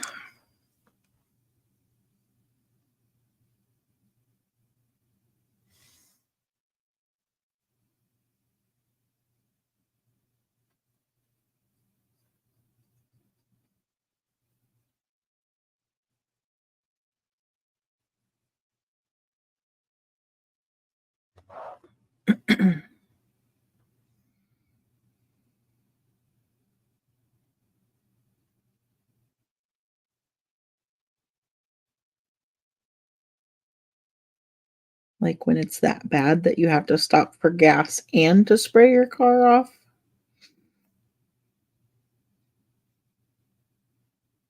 you know there's a problem.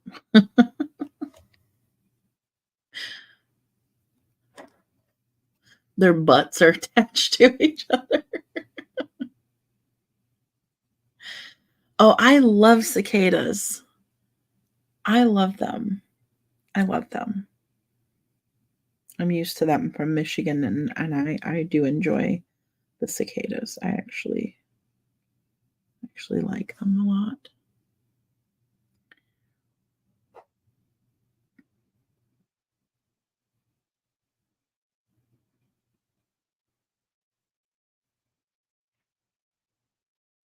I think they sound cool.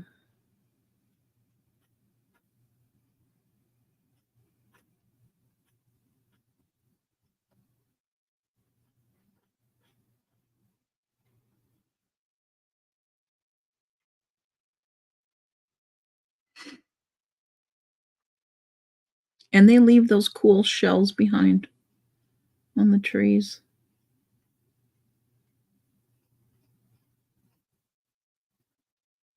Their skin.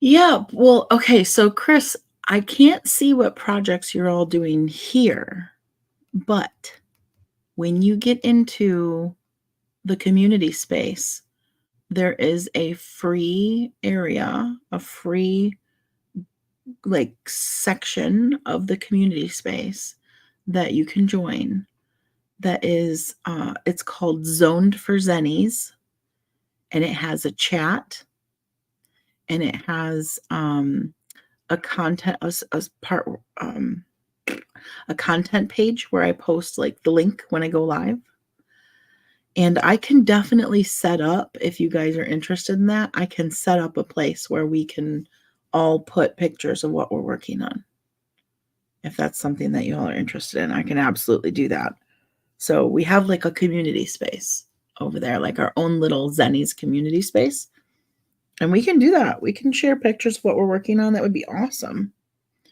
Because that's what it's for. It's a social space. It's for us to hang out, get to know each other better.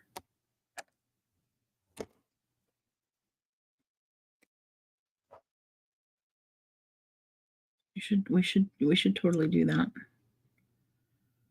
think that would be great.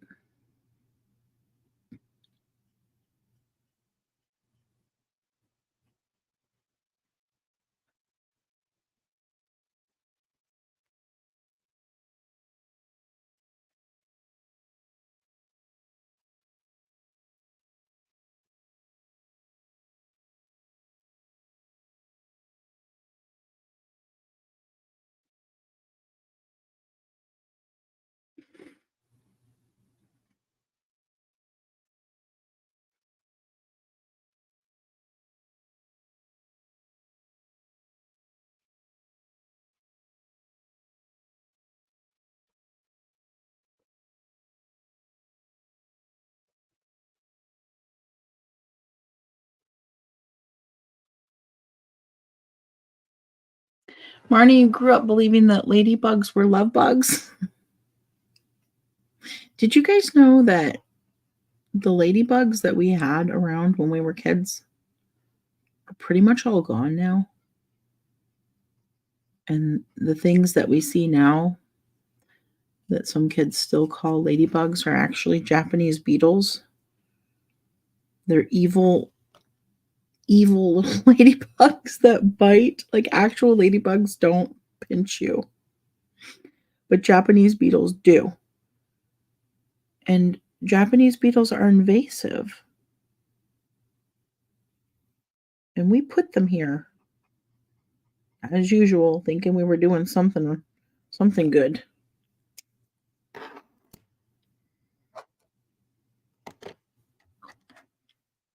End up messing stuff up.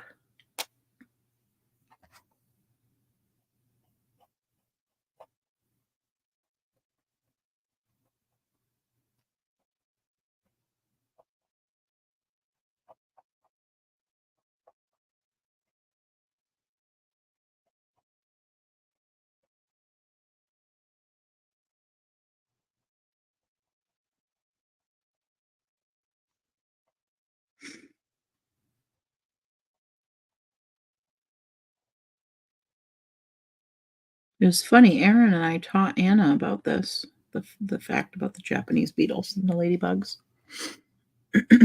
And Anna told her biology teacher about it or brought it up during biology class, I guess. And the teacher didn't even know about it. He was like, "Oh, I'll have to look into that." Aaron and I were shocked. We were like, "What?" And he's like a garden biology teacher too. Like, how? How do you not know this?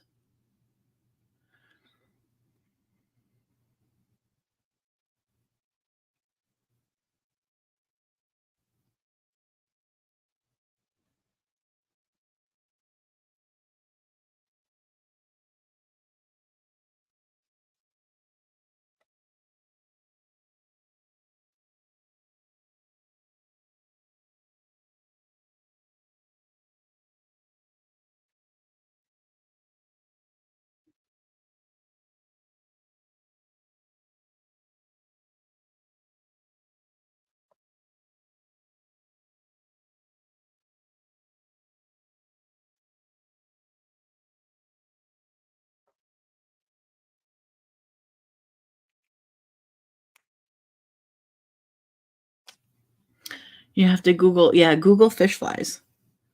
Check them out. They're pretty gross.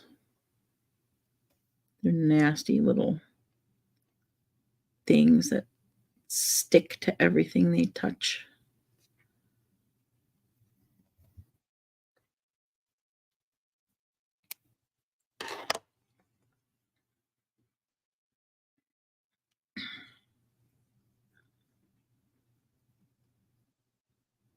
Darlene, you see lots of lightning bugs in the summer. I gradually have not seen as many up north in Michigan as I've grown older. Not nearly as many as there used to be when I was younger.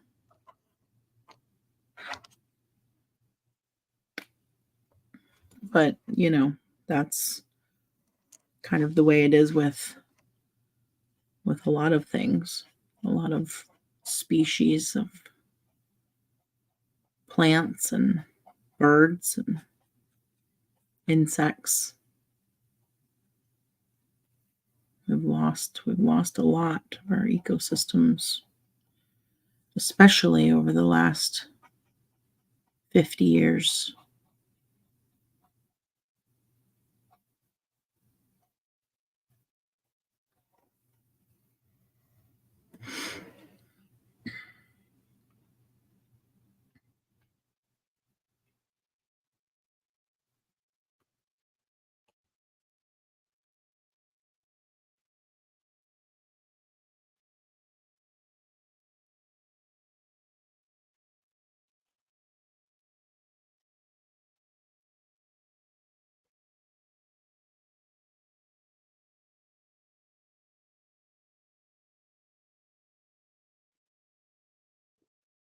Do you don't like the cicadas because they're so loud? Yeah, I don't know, I like that. I like the noise that they make. I think it's neat. I've grown up around it, and I don't know, it's always they're very, very identifiable. There's never any confusion. What's that? It's a cicada. And I think that their whole existence is kind of really interesting. How infrequently they, like, what is it, every 11 years? Stay underground for 11 years, and then they dig their way out and it's just very, very interesting life.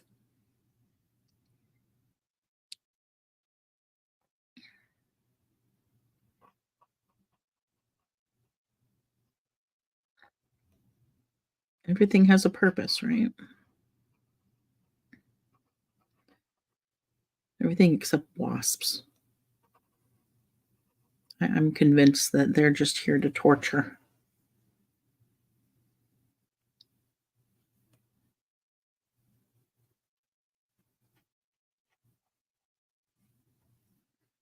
I think they're just cruel and want to hurt people. I suppose I suppose it depends on what type of wasp it is. Or hornets. Maybe hornets are the really evil ones. Yes, we are all interconnected for sure.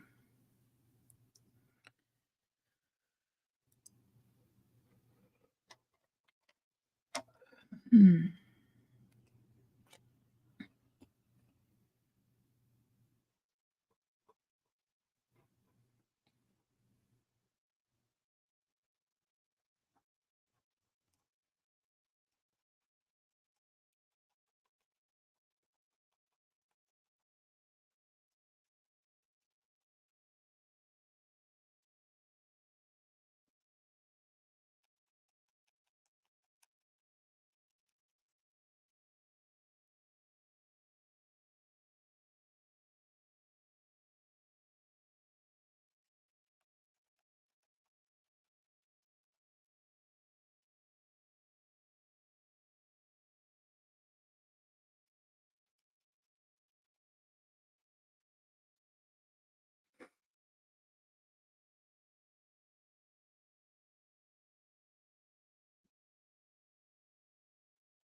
Somebody mentioned stink bugs. How about when those eggs hatch? They look like little ladybugs, and then they group together and cling to your screen, and they smell. Yeah, stink bugs are definitely a nuisance. Yeah, and they find their way in your house, and you're like, oh no, like how am I gonna get this thing out of here without squishing it? And if I squish it, it's gonna smell awful. They're the weirdest. What a what a natural defense mechanism that is, huh? Could you imagine? Like, picture if we had that same defense mechanism, and anytime someone bothered us, we sprayed stink like that. What a different world it would be.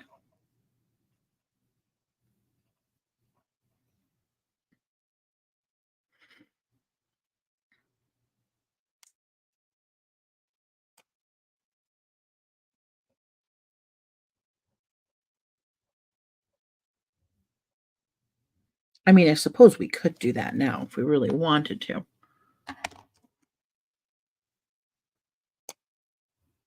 but generally, farts are frowned upon,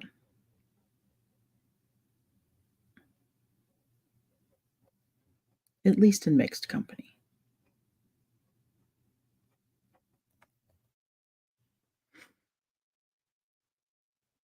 Now, at home with your spouse, all bets are off, and I tell you,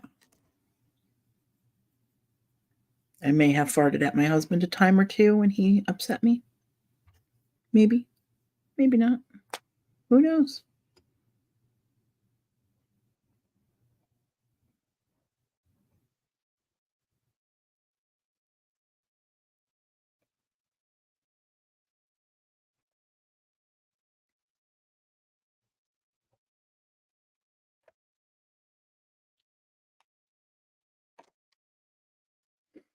Oh no, Julia, you're bit by fire ants. Aaron's really nervous about fire ants. He gets really freaked out about fire ants. Rightly so. Because those are like those will mess you up.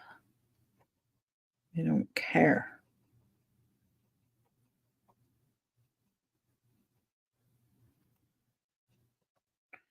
And I think pretty much everyone has a reaction to fire ant bites, right? Like,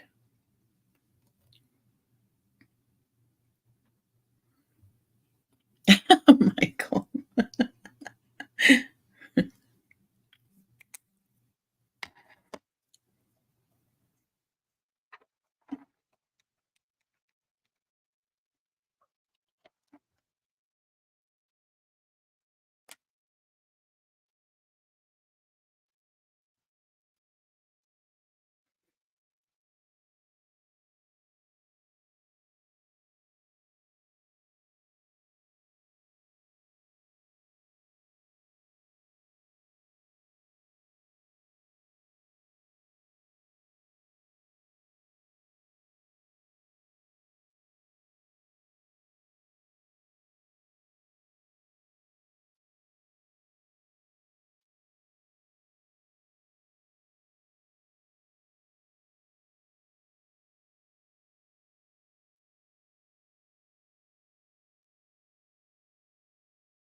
Oh no, Chris, you got bit by fire ants in Texas.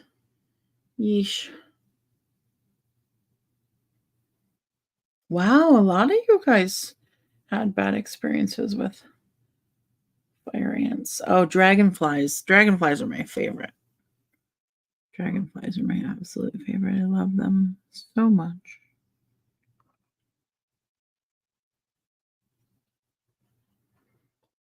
They're the best.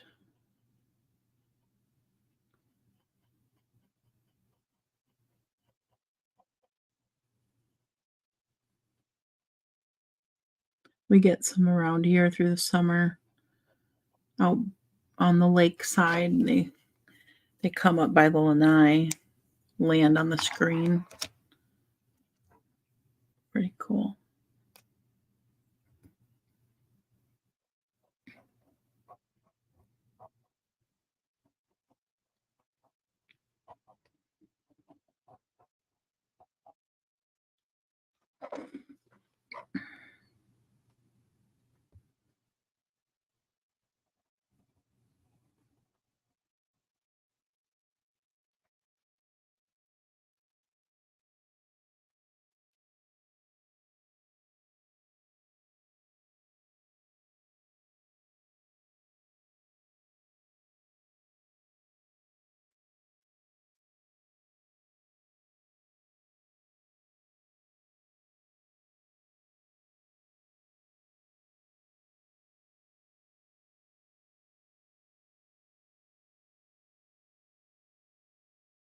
Mariella, you found a friend on Facebook that you lost contact with 45 years ago.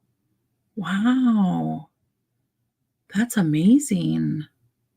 That's exciting. Do you live anywhere near each other or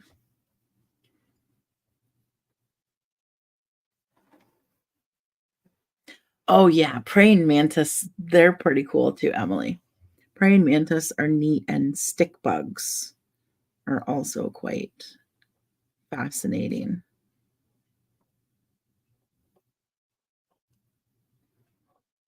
They're very bizarre creatures.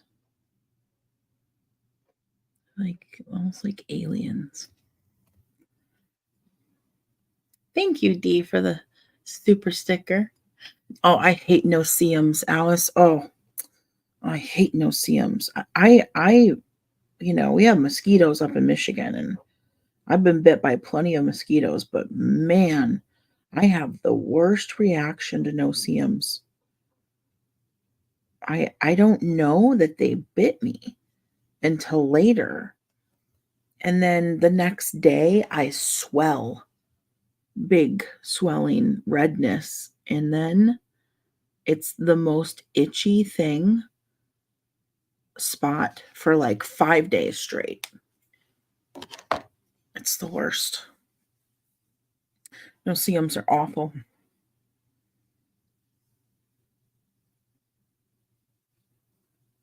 And there's like nothing you can do because you can't see them.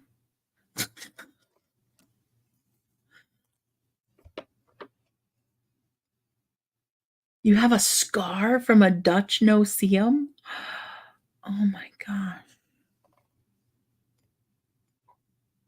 They're crazy. They're absolutely nuts.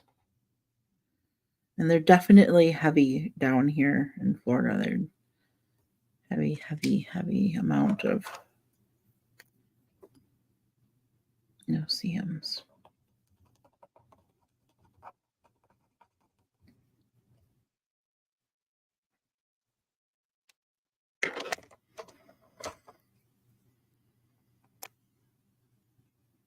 Like ninja mosquitoes. Yes. Yes, they are like ninja mosquitoes. Stealth. They live in stealth mode.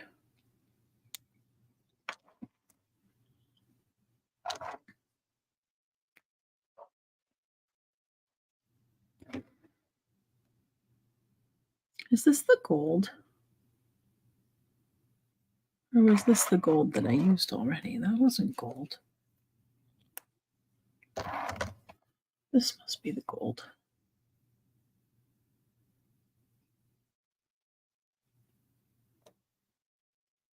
Hmm.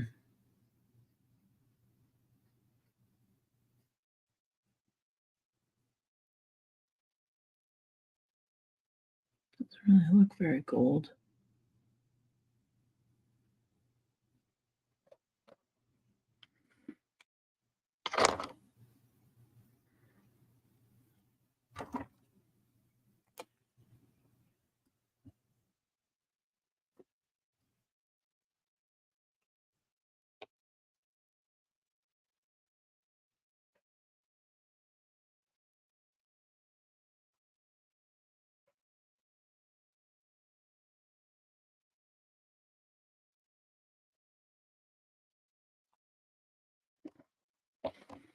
I don't know what I'm doing anymore.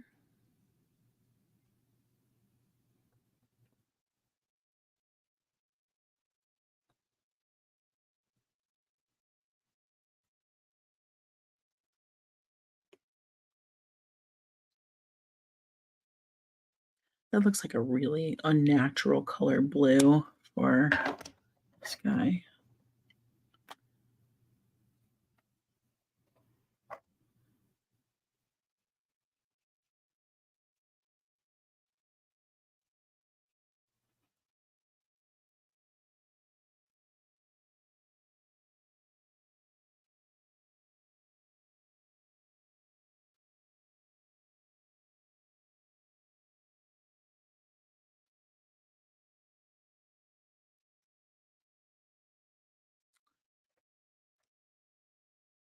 You know what I just realized?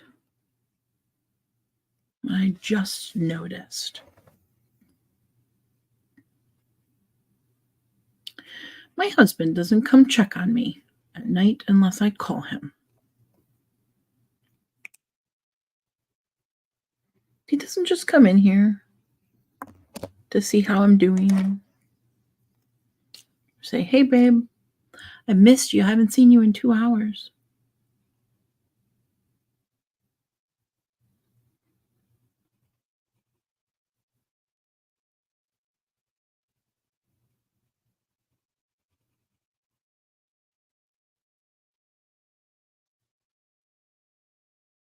I always have to call him. I'd be like, babe. And he's like, what? I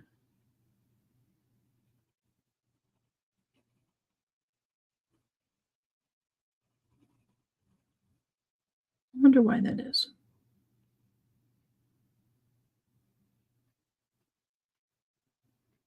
Hillary says he probably thinks you need your me time. Wendy says he doesn't want to bother you. Marnie says maybe he's watching your live. Darlene, is he sleeping? No, I don't believe he is. I think he's working. I think he's drawing. He's doing his thing. I'm doing my thing. But I wonder how often he thinks of me, because when I'm in here on my live stream, I think of him.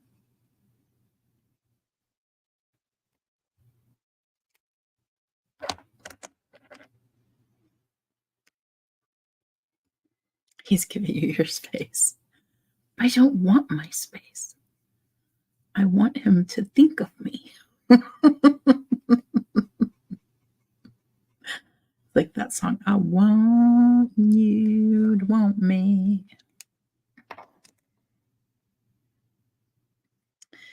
He probably thinks you're always secretly making stuff.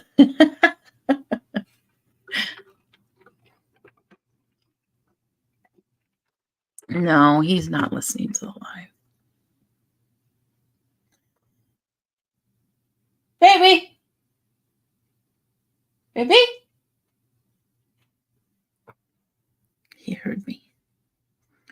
He's running.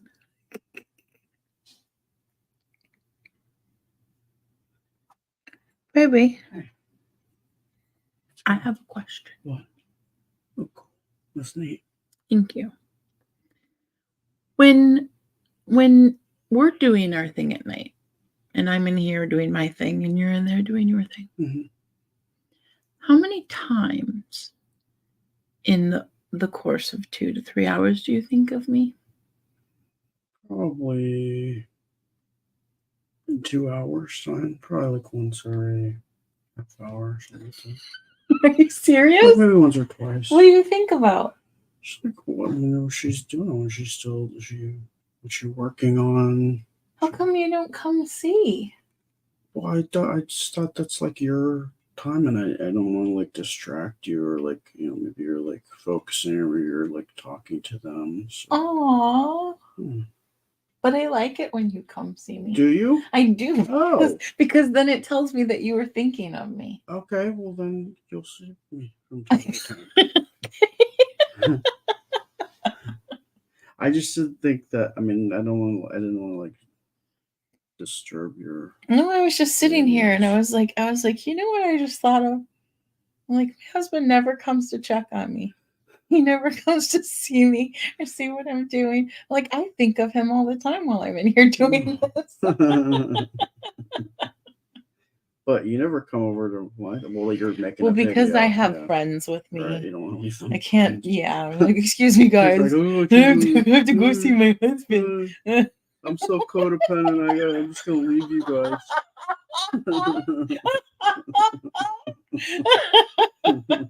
Excuse me, I need some attention real quick. I can't function.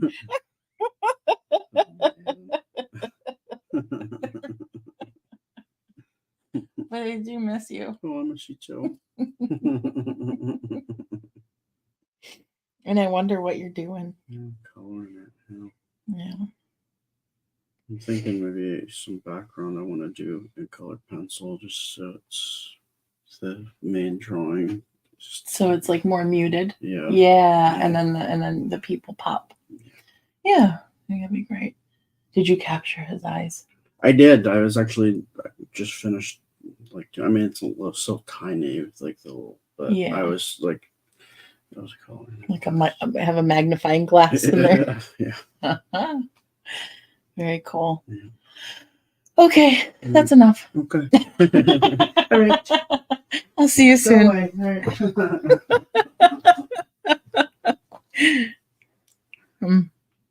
Well, there we have it. There we have the tea on the situation. Now I know. Now I know that even if he doesn't come over, he's thinking of me too. Very sweet. He's working on a commission piece, so he's trying to get it all colored up so it can go out in the mail.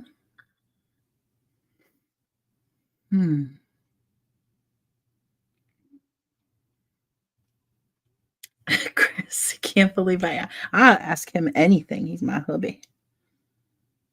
If I can't ask him anything, who can I ask anything to? Right? He's got to be the one person on the planet that I can say anything to. Otherwise, what are we doing?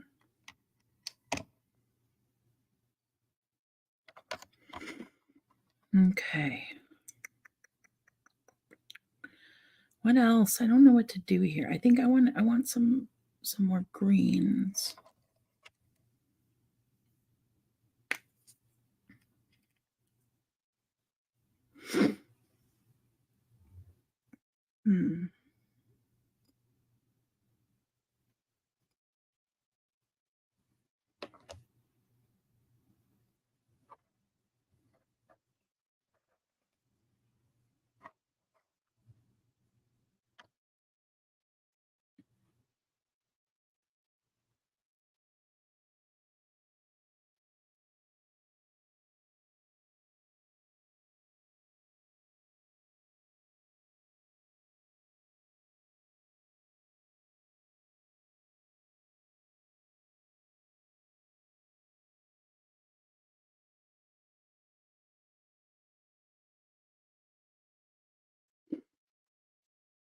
Sky.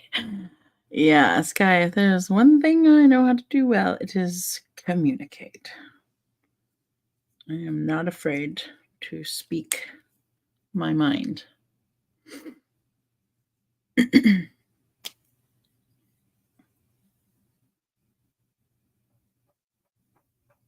Sometimes too much.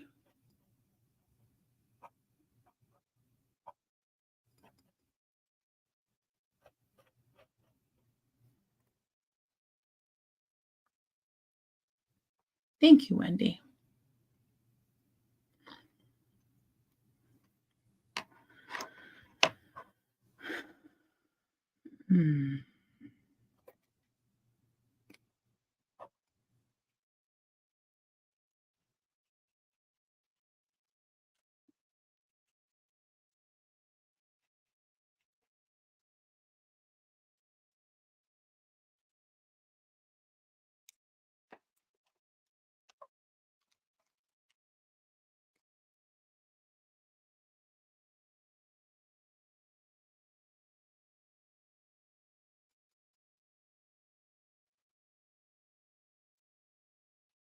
Oh, I think that's a little skin spot right there.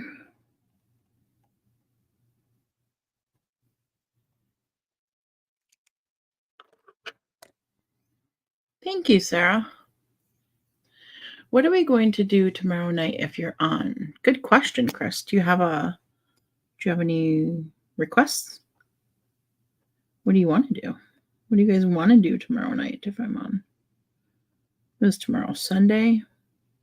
I might be on, but we're supposed to start taking Sunday and Thursday off.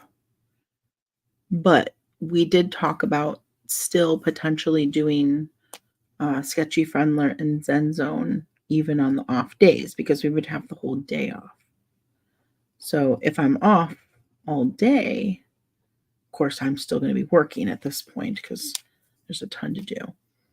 But, if we're not like going live or filming a video, then I would have the energy for a ZenZone live. I do want to get back to crocheting, so that's an option. Let me know. I never know what you guys, like what do you guys like to do the most? What do you want to do? What do you want to see me do? Any ideas? I've got things I haven't done with you yet. Things I already have.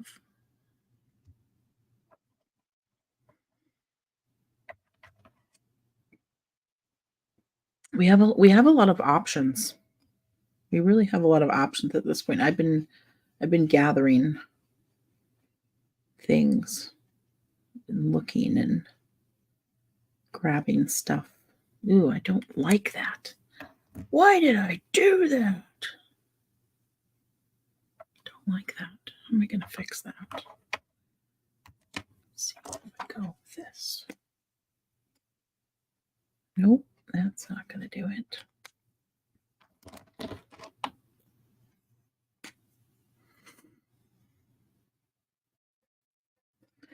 Nope, that's not going to do it.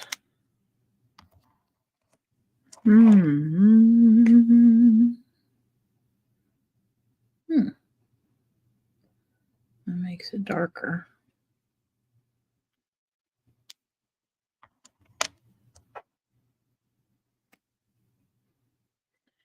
Wendy says, grab something new and surprise us. Okay.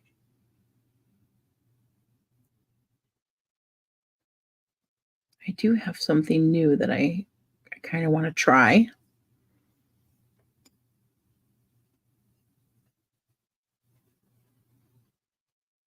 So maybe we'll do that. No, Darcy. No, that I cannot do.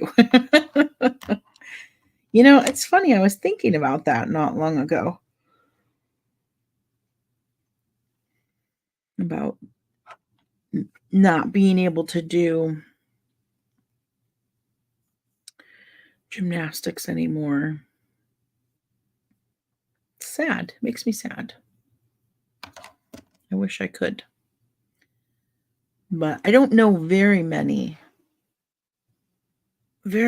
gymnasts outside of a handful of Olympians who can, at 45 years old, still flip around as though, you can still do like back handsprings, some tucks, but they're not out there doing full routines.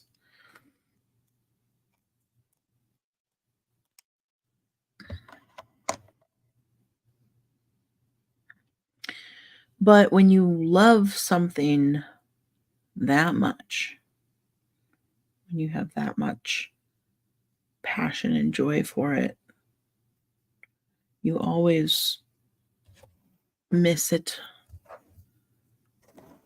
You always want to do it.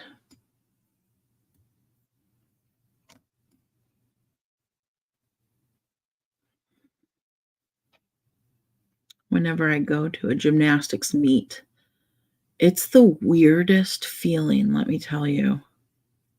It's like half of me is so elated. half of me is like, my God, this is great. Just taking in the smells and the sounds, and it brings it all back.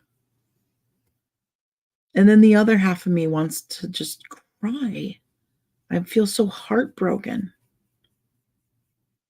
so sad, because I can't just go out on the floor and tumble like I'd like to, because it's a gone part of my life that I'll never get back.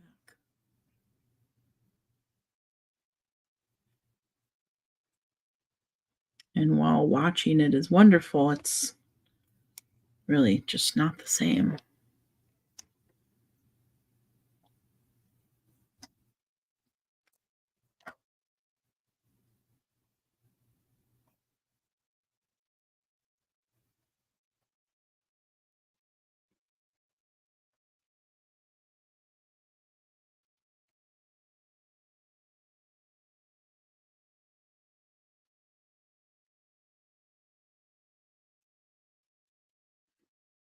When do you love watching Florida Teens?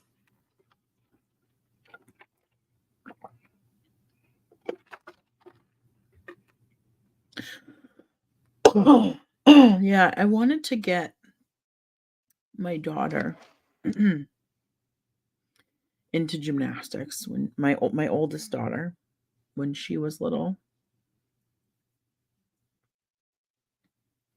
Just, because carry on mom's tradition. It's kind of what you tend to think about sometimes with your oldest. And I couldn't afford it. It's such an expensive sport that generally requires private training to the tune of a couple $100 an hour sometimes. So I couldn't afford it. She ended up swimming. She ended up being a JV and varsity swimmer. So that was cool. She did good. Um, and then with Anna, of course, I knew she was going to be born with arthrogryposis and that she wouldn't be able to be a gymnast. Yet she has the like desire. She has like the aptitude for it. Like she loves flinging herself around recklessly, hanging upside down. She's always been able to do the splits. So funny. So funny how things work out.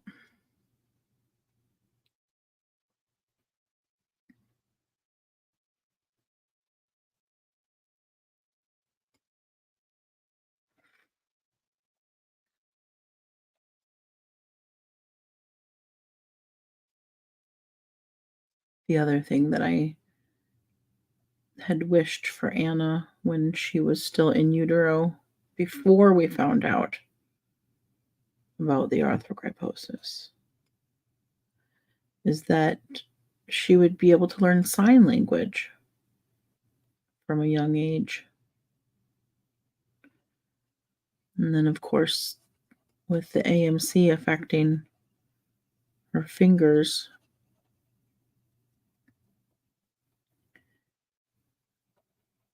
it's not really possible.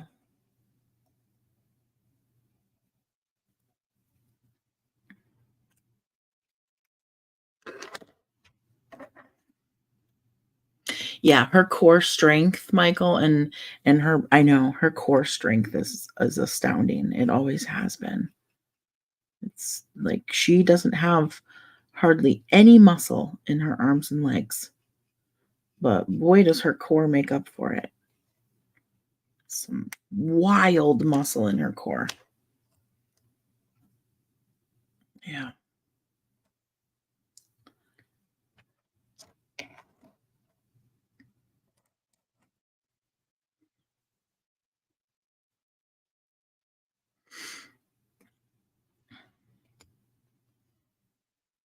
Mm.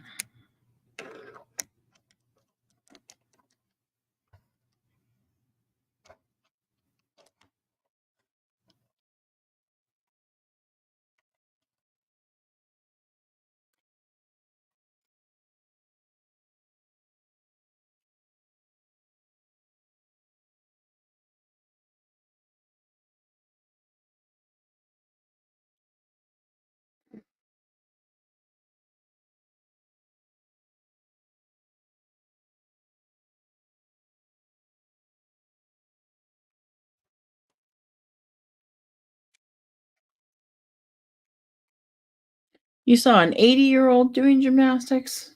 Wow, Beth, what was she doing? Just some little bit of tumbling, some cartwheels,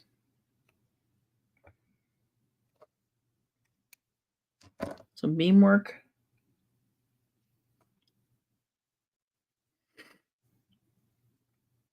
Chris says, Nana, would you have still adopted Anna if she didn't have arthrogryposis?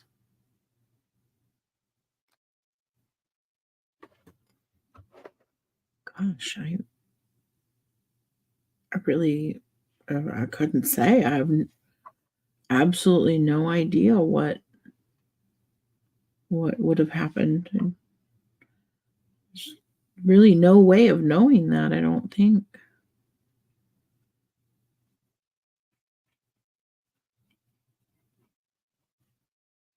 Yeah, I have no idea. I mean, if I needed to, if it had been in some way helpful, um, or better for my girls, I would have. But I don't know if I would have had to. I really can't answer that.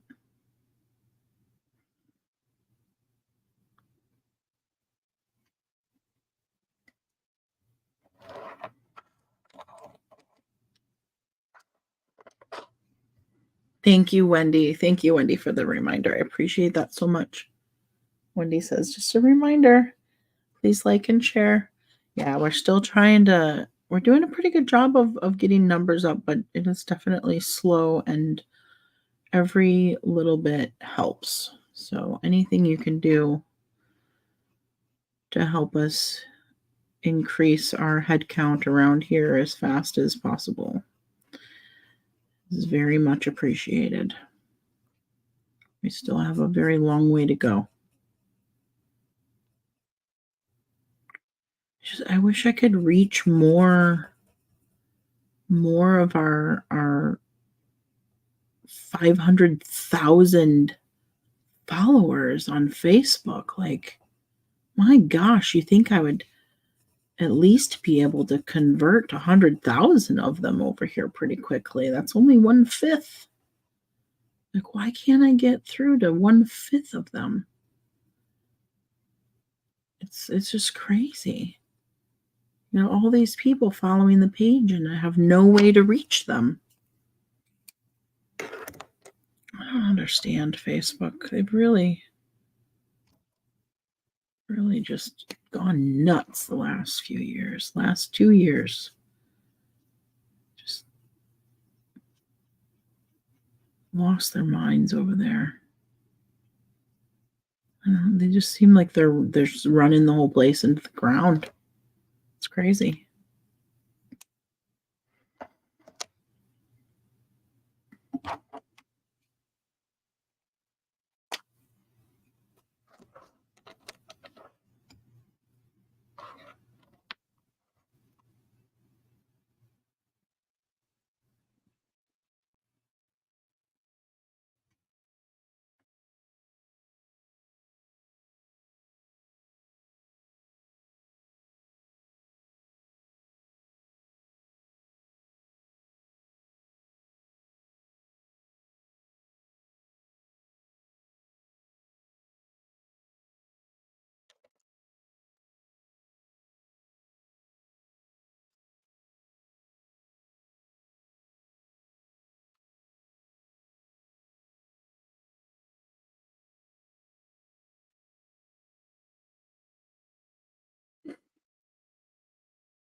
Marnie, I have had issues with that, with videos over on Facebook freezing up or going to a black screen or, in some way or another, just generally being garbage playback for a very long time now, for at least a good year and a half, if not longer.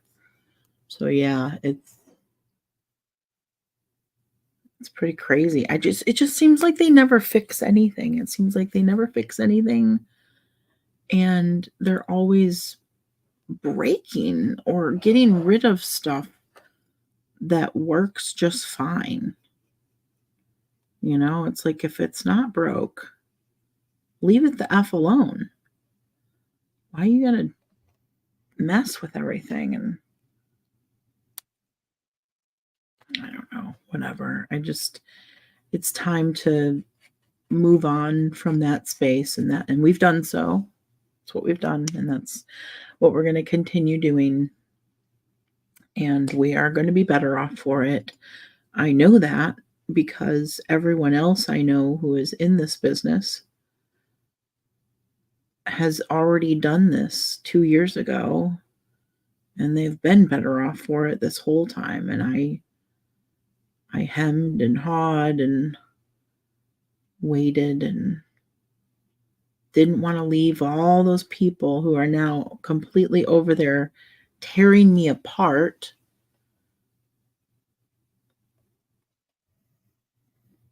We've been loyal on Facebook. We're the ones who made you. And you just turn your backs on us and go to YouTube. And I don't like YouTube. I'm sorry, ma'am, that I have to support my family. But this is what it is. And you know where to find us. Happy to have you if you'd like to join us.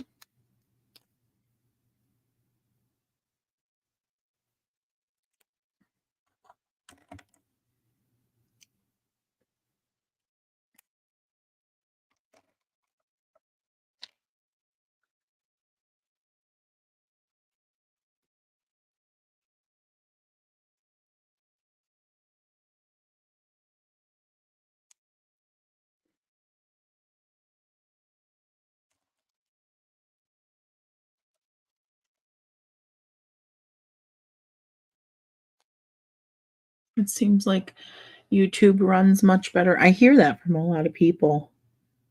It surprises me when people are like, "I don't like it over there. It blah this and that and the other," and I'm like, interesting, because it's the opposite of what I see most people saying. But who knows? Maybe they have really poor Wi-Fi connection, and YouTube is a lot better quality, so it requires more oomph to run it.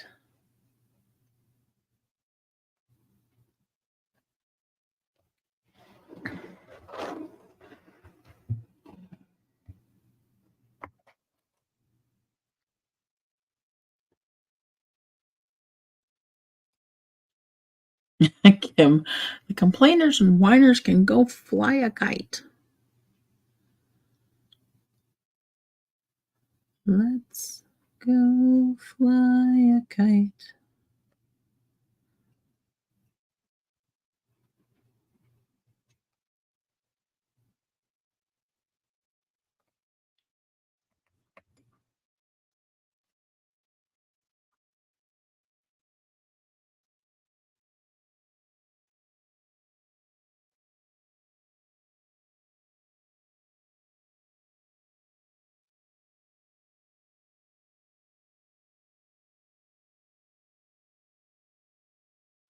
Yeah, I'm just gonna have to let go. All I can do is I will keep posting on the page about where we are.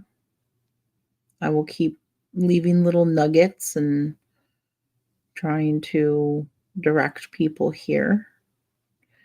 And then the people who feel like we're worth the effort will find their way. And the people who don't, well, I guess they just didn't really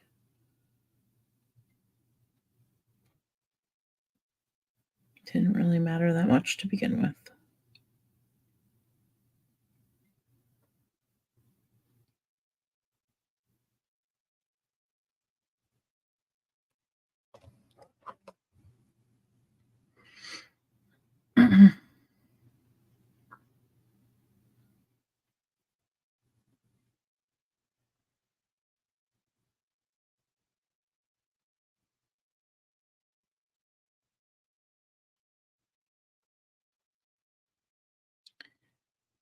Hmm. A few more spots left, and I'm just trying to figure out how to make it not redundant.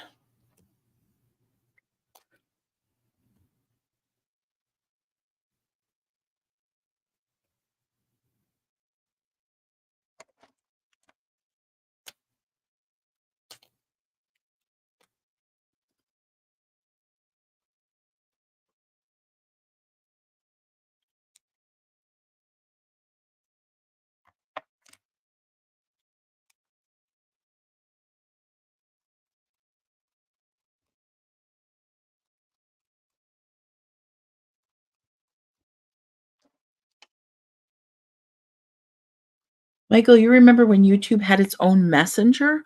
I didn't even know. I didn't even know they had their own messenger.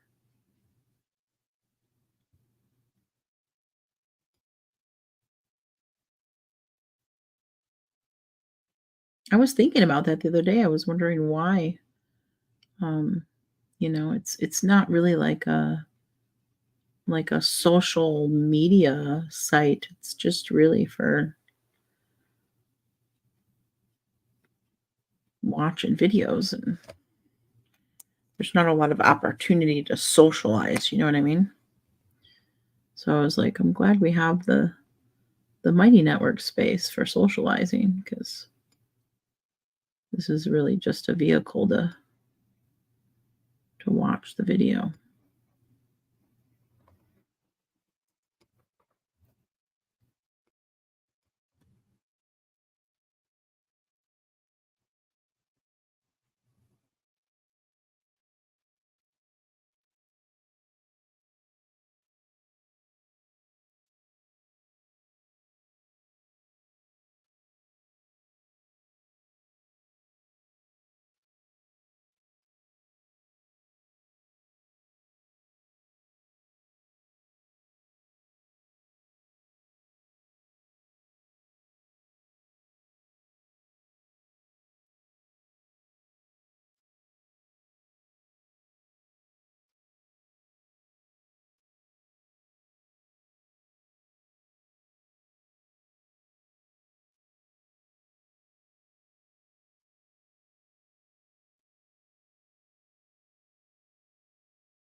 One lady, some of us were trying to help, got upset because it didn't matter what we said.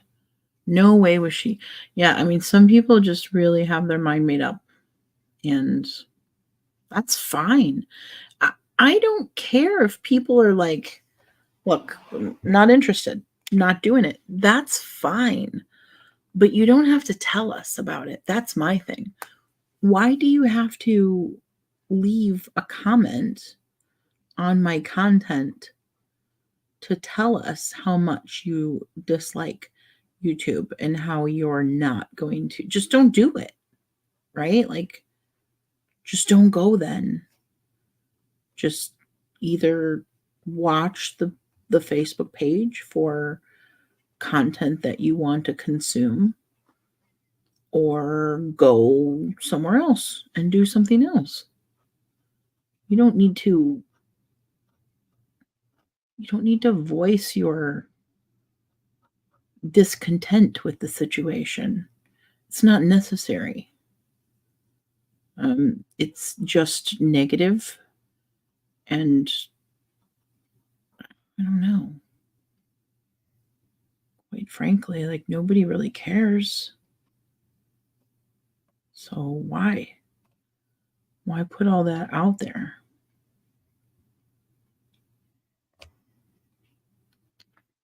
I don't get it.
Self expression can be of joy or verbal barf.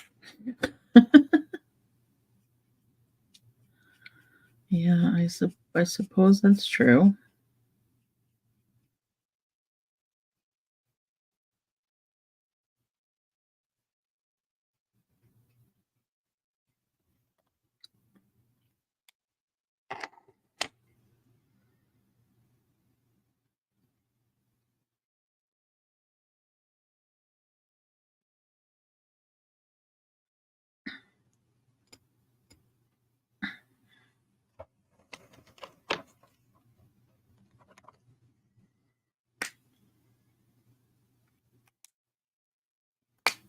People just want attention. Yeah, darling, that's what we were leading. That's what we were reading about earlier, right?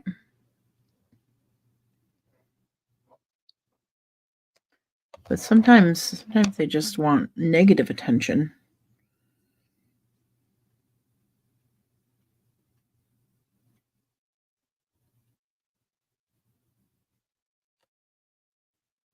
Or at least that's what they're gonna end up getting.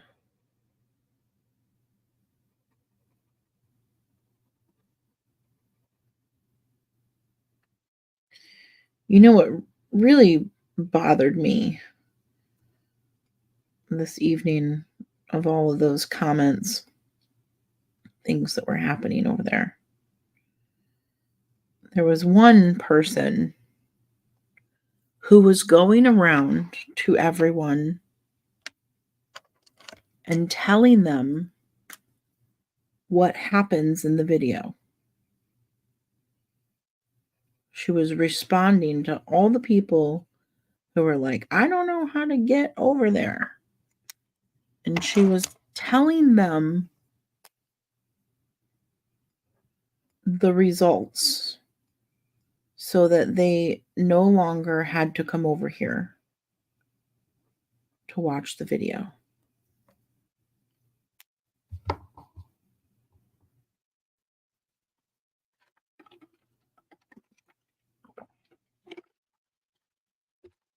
It just felt really hateful to me. How much you must hate our family that not only are you going to interact with these people in the negative way that they're acting, but you're going to ensure that we don't make any money by heading them off at the pass and preventing them from watching our content.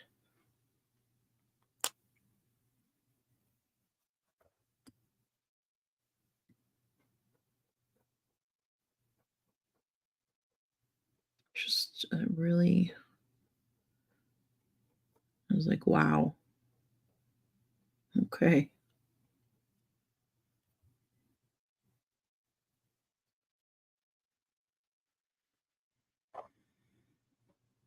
Clearly, she got blocked.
Yeah, I just don't understand why she felt that was necessary.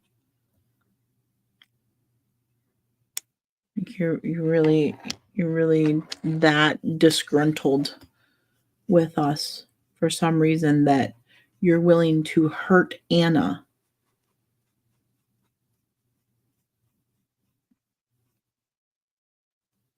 Because ultimately, if you prevent us from making enough money to pay our bills, that's what's going to happen. You want my child to lose her home?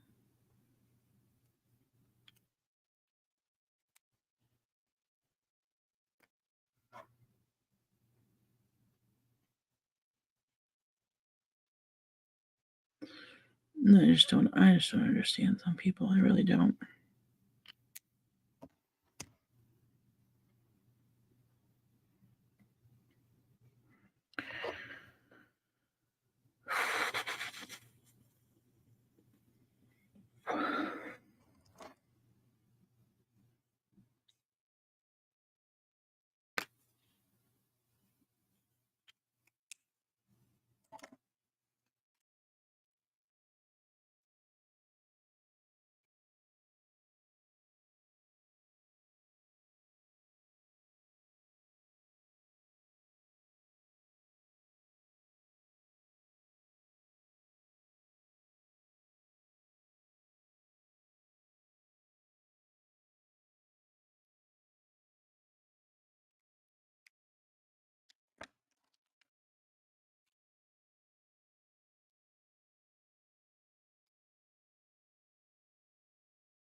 All right, I've got 4 flowers left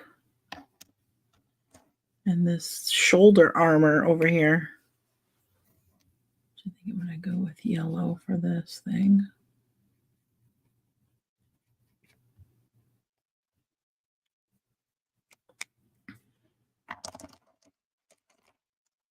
Yeah, Marnie, I don't know why something compelled me to go in with the dots. Just like, you know what? I feel like we need some dots right here. As Tabitha says, the spirit moved me to place some dots right there.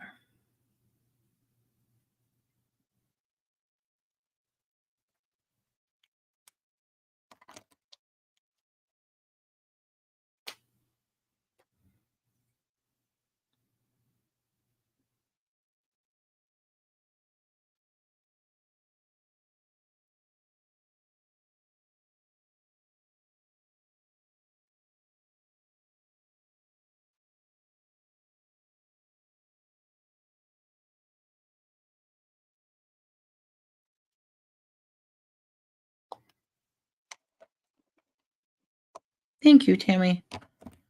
All right, flowers. I think I need to do, I'm going to have to do this one like the others because, symmetry.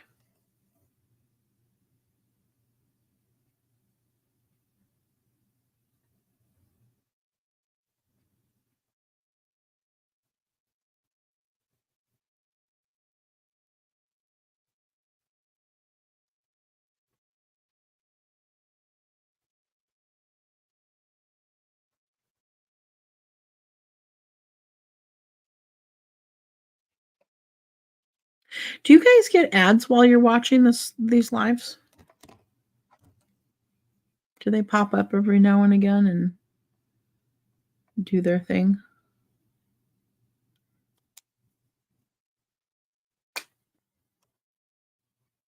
Or not so much during the live?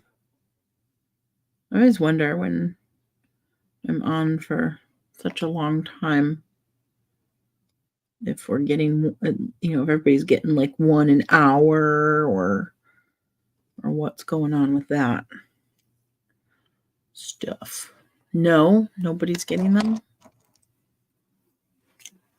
Wonder why that is. Huh. Doesn't that seem unusual? Or is it just a live stream thing? Does YouTube just they do more ads on replays on or they do more ads like on videos than live streams over here?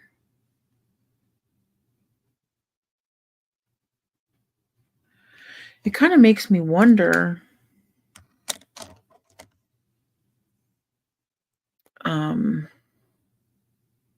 you do if you go out.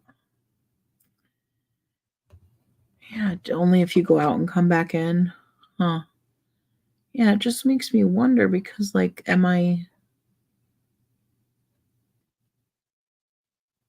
is this a good use of my time? Not that I would ever want to stop doing them. I love doing these. Particularly these lives with you guys. But man, if I'm not getting any ads while doing them, I don't know. Statistically, I'll have to look at the back end and see like how these live streams are doing on replay. Yes, Kim, that is correct. If there's no ads, then we're not getting any money. That's correct. And each ad view, every time you guys see an ad, it's like take basically take like $20 and divide it by 1,000, whatever that is, whatever 20 divided by 1,000 is, that's how much each of your ad views are worth. So when you see an ad and you let it play for 30 seconds, that's what we get paid for that. I don't know what that, someone would have to do the math, but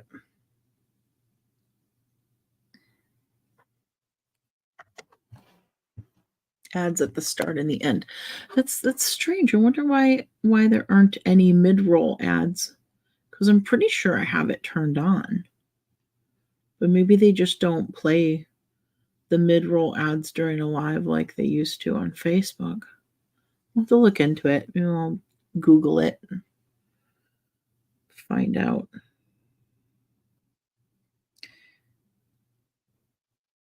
what the deal is. Because, yeah, I don't know how many people actually replay these really long live streams.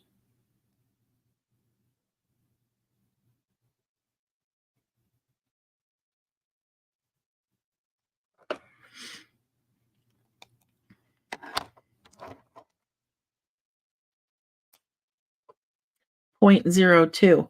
Jesse says it's .02, so that's how much we get paid when you see an ad. .02. So it's 2 cents, essentially 2 cents per ad view,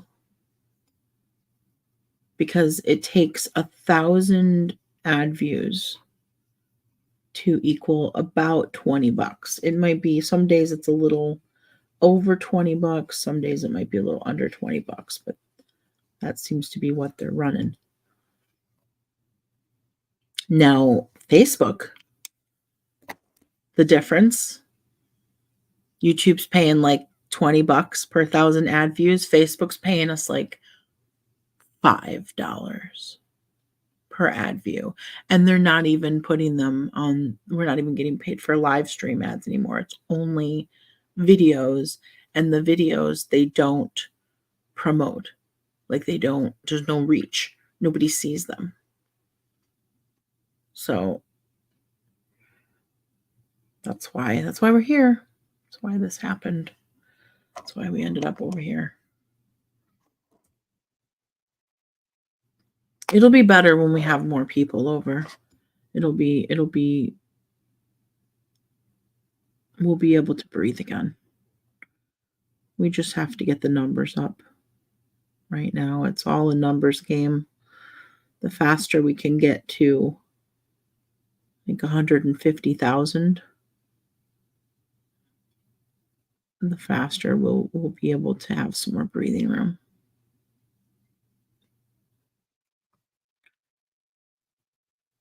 Which it's good. It's a good thing we don't even need the 560K we have over on Facebook. We don't even need that many.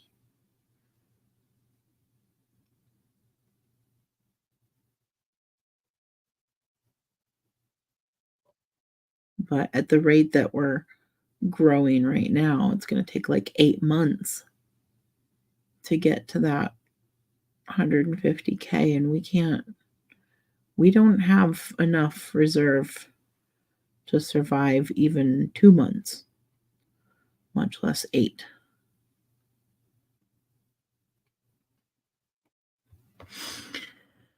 So hopefully things pick up.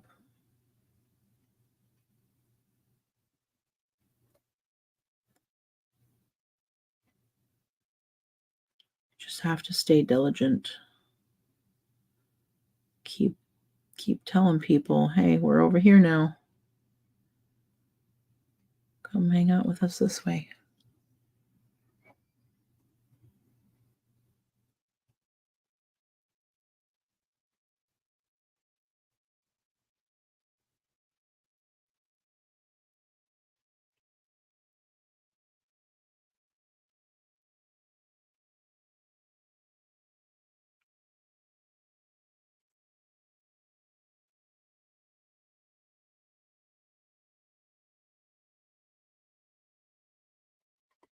I think I'm done with them, guys. I think doing a little bit of outlining because it feels like it's making some of the spots pop a little more, but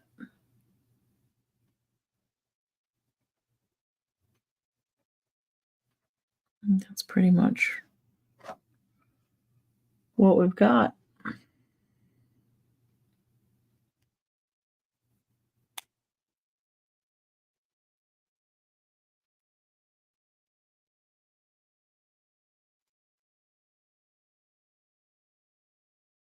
Emily says, Caroline makes a good point. Play your videos for background noise while you're doing something. Yeah, I don't know. That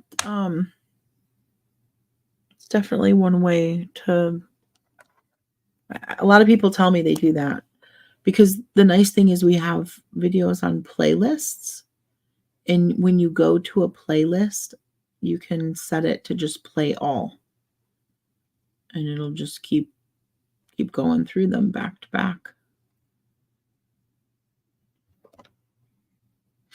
But I don't think we're supposed to encourage you guys to do that.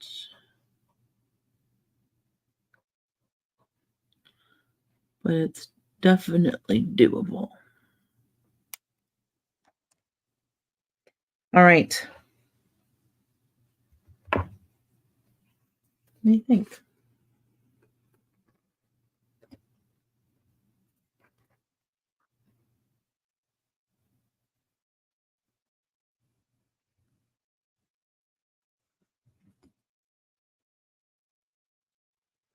Some interesting color for sure. He's very much a fall autumn themed lizard.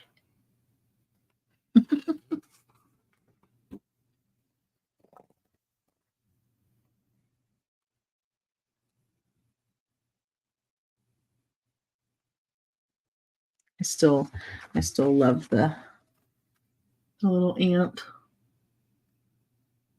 down there. Hipster lizard. I have to date him. I always forget. So let's do that. What is the date today? 18th. Good Lord.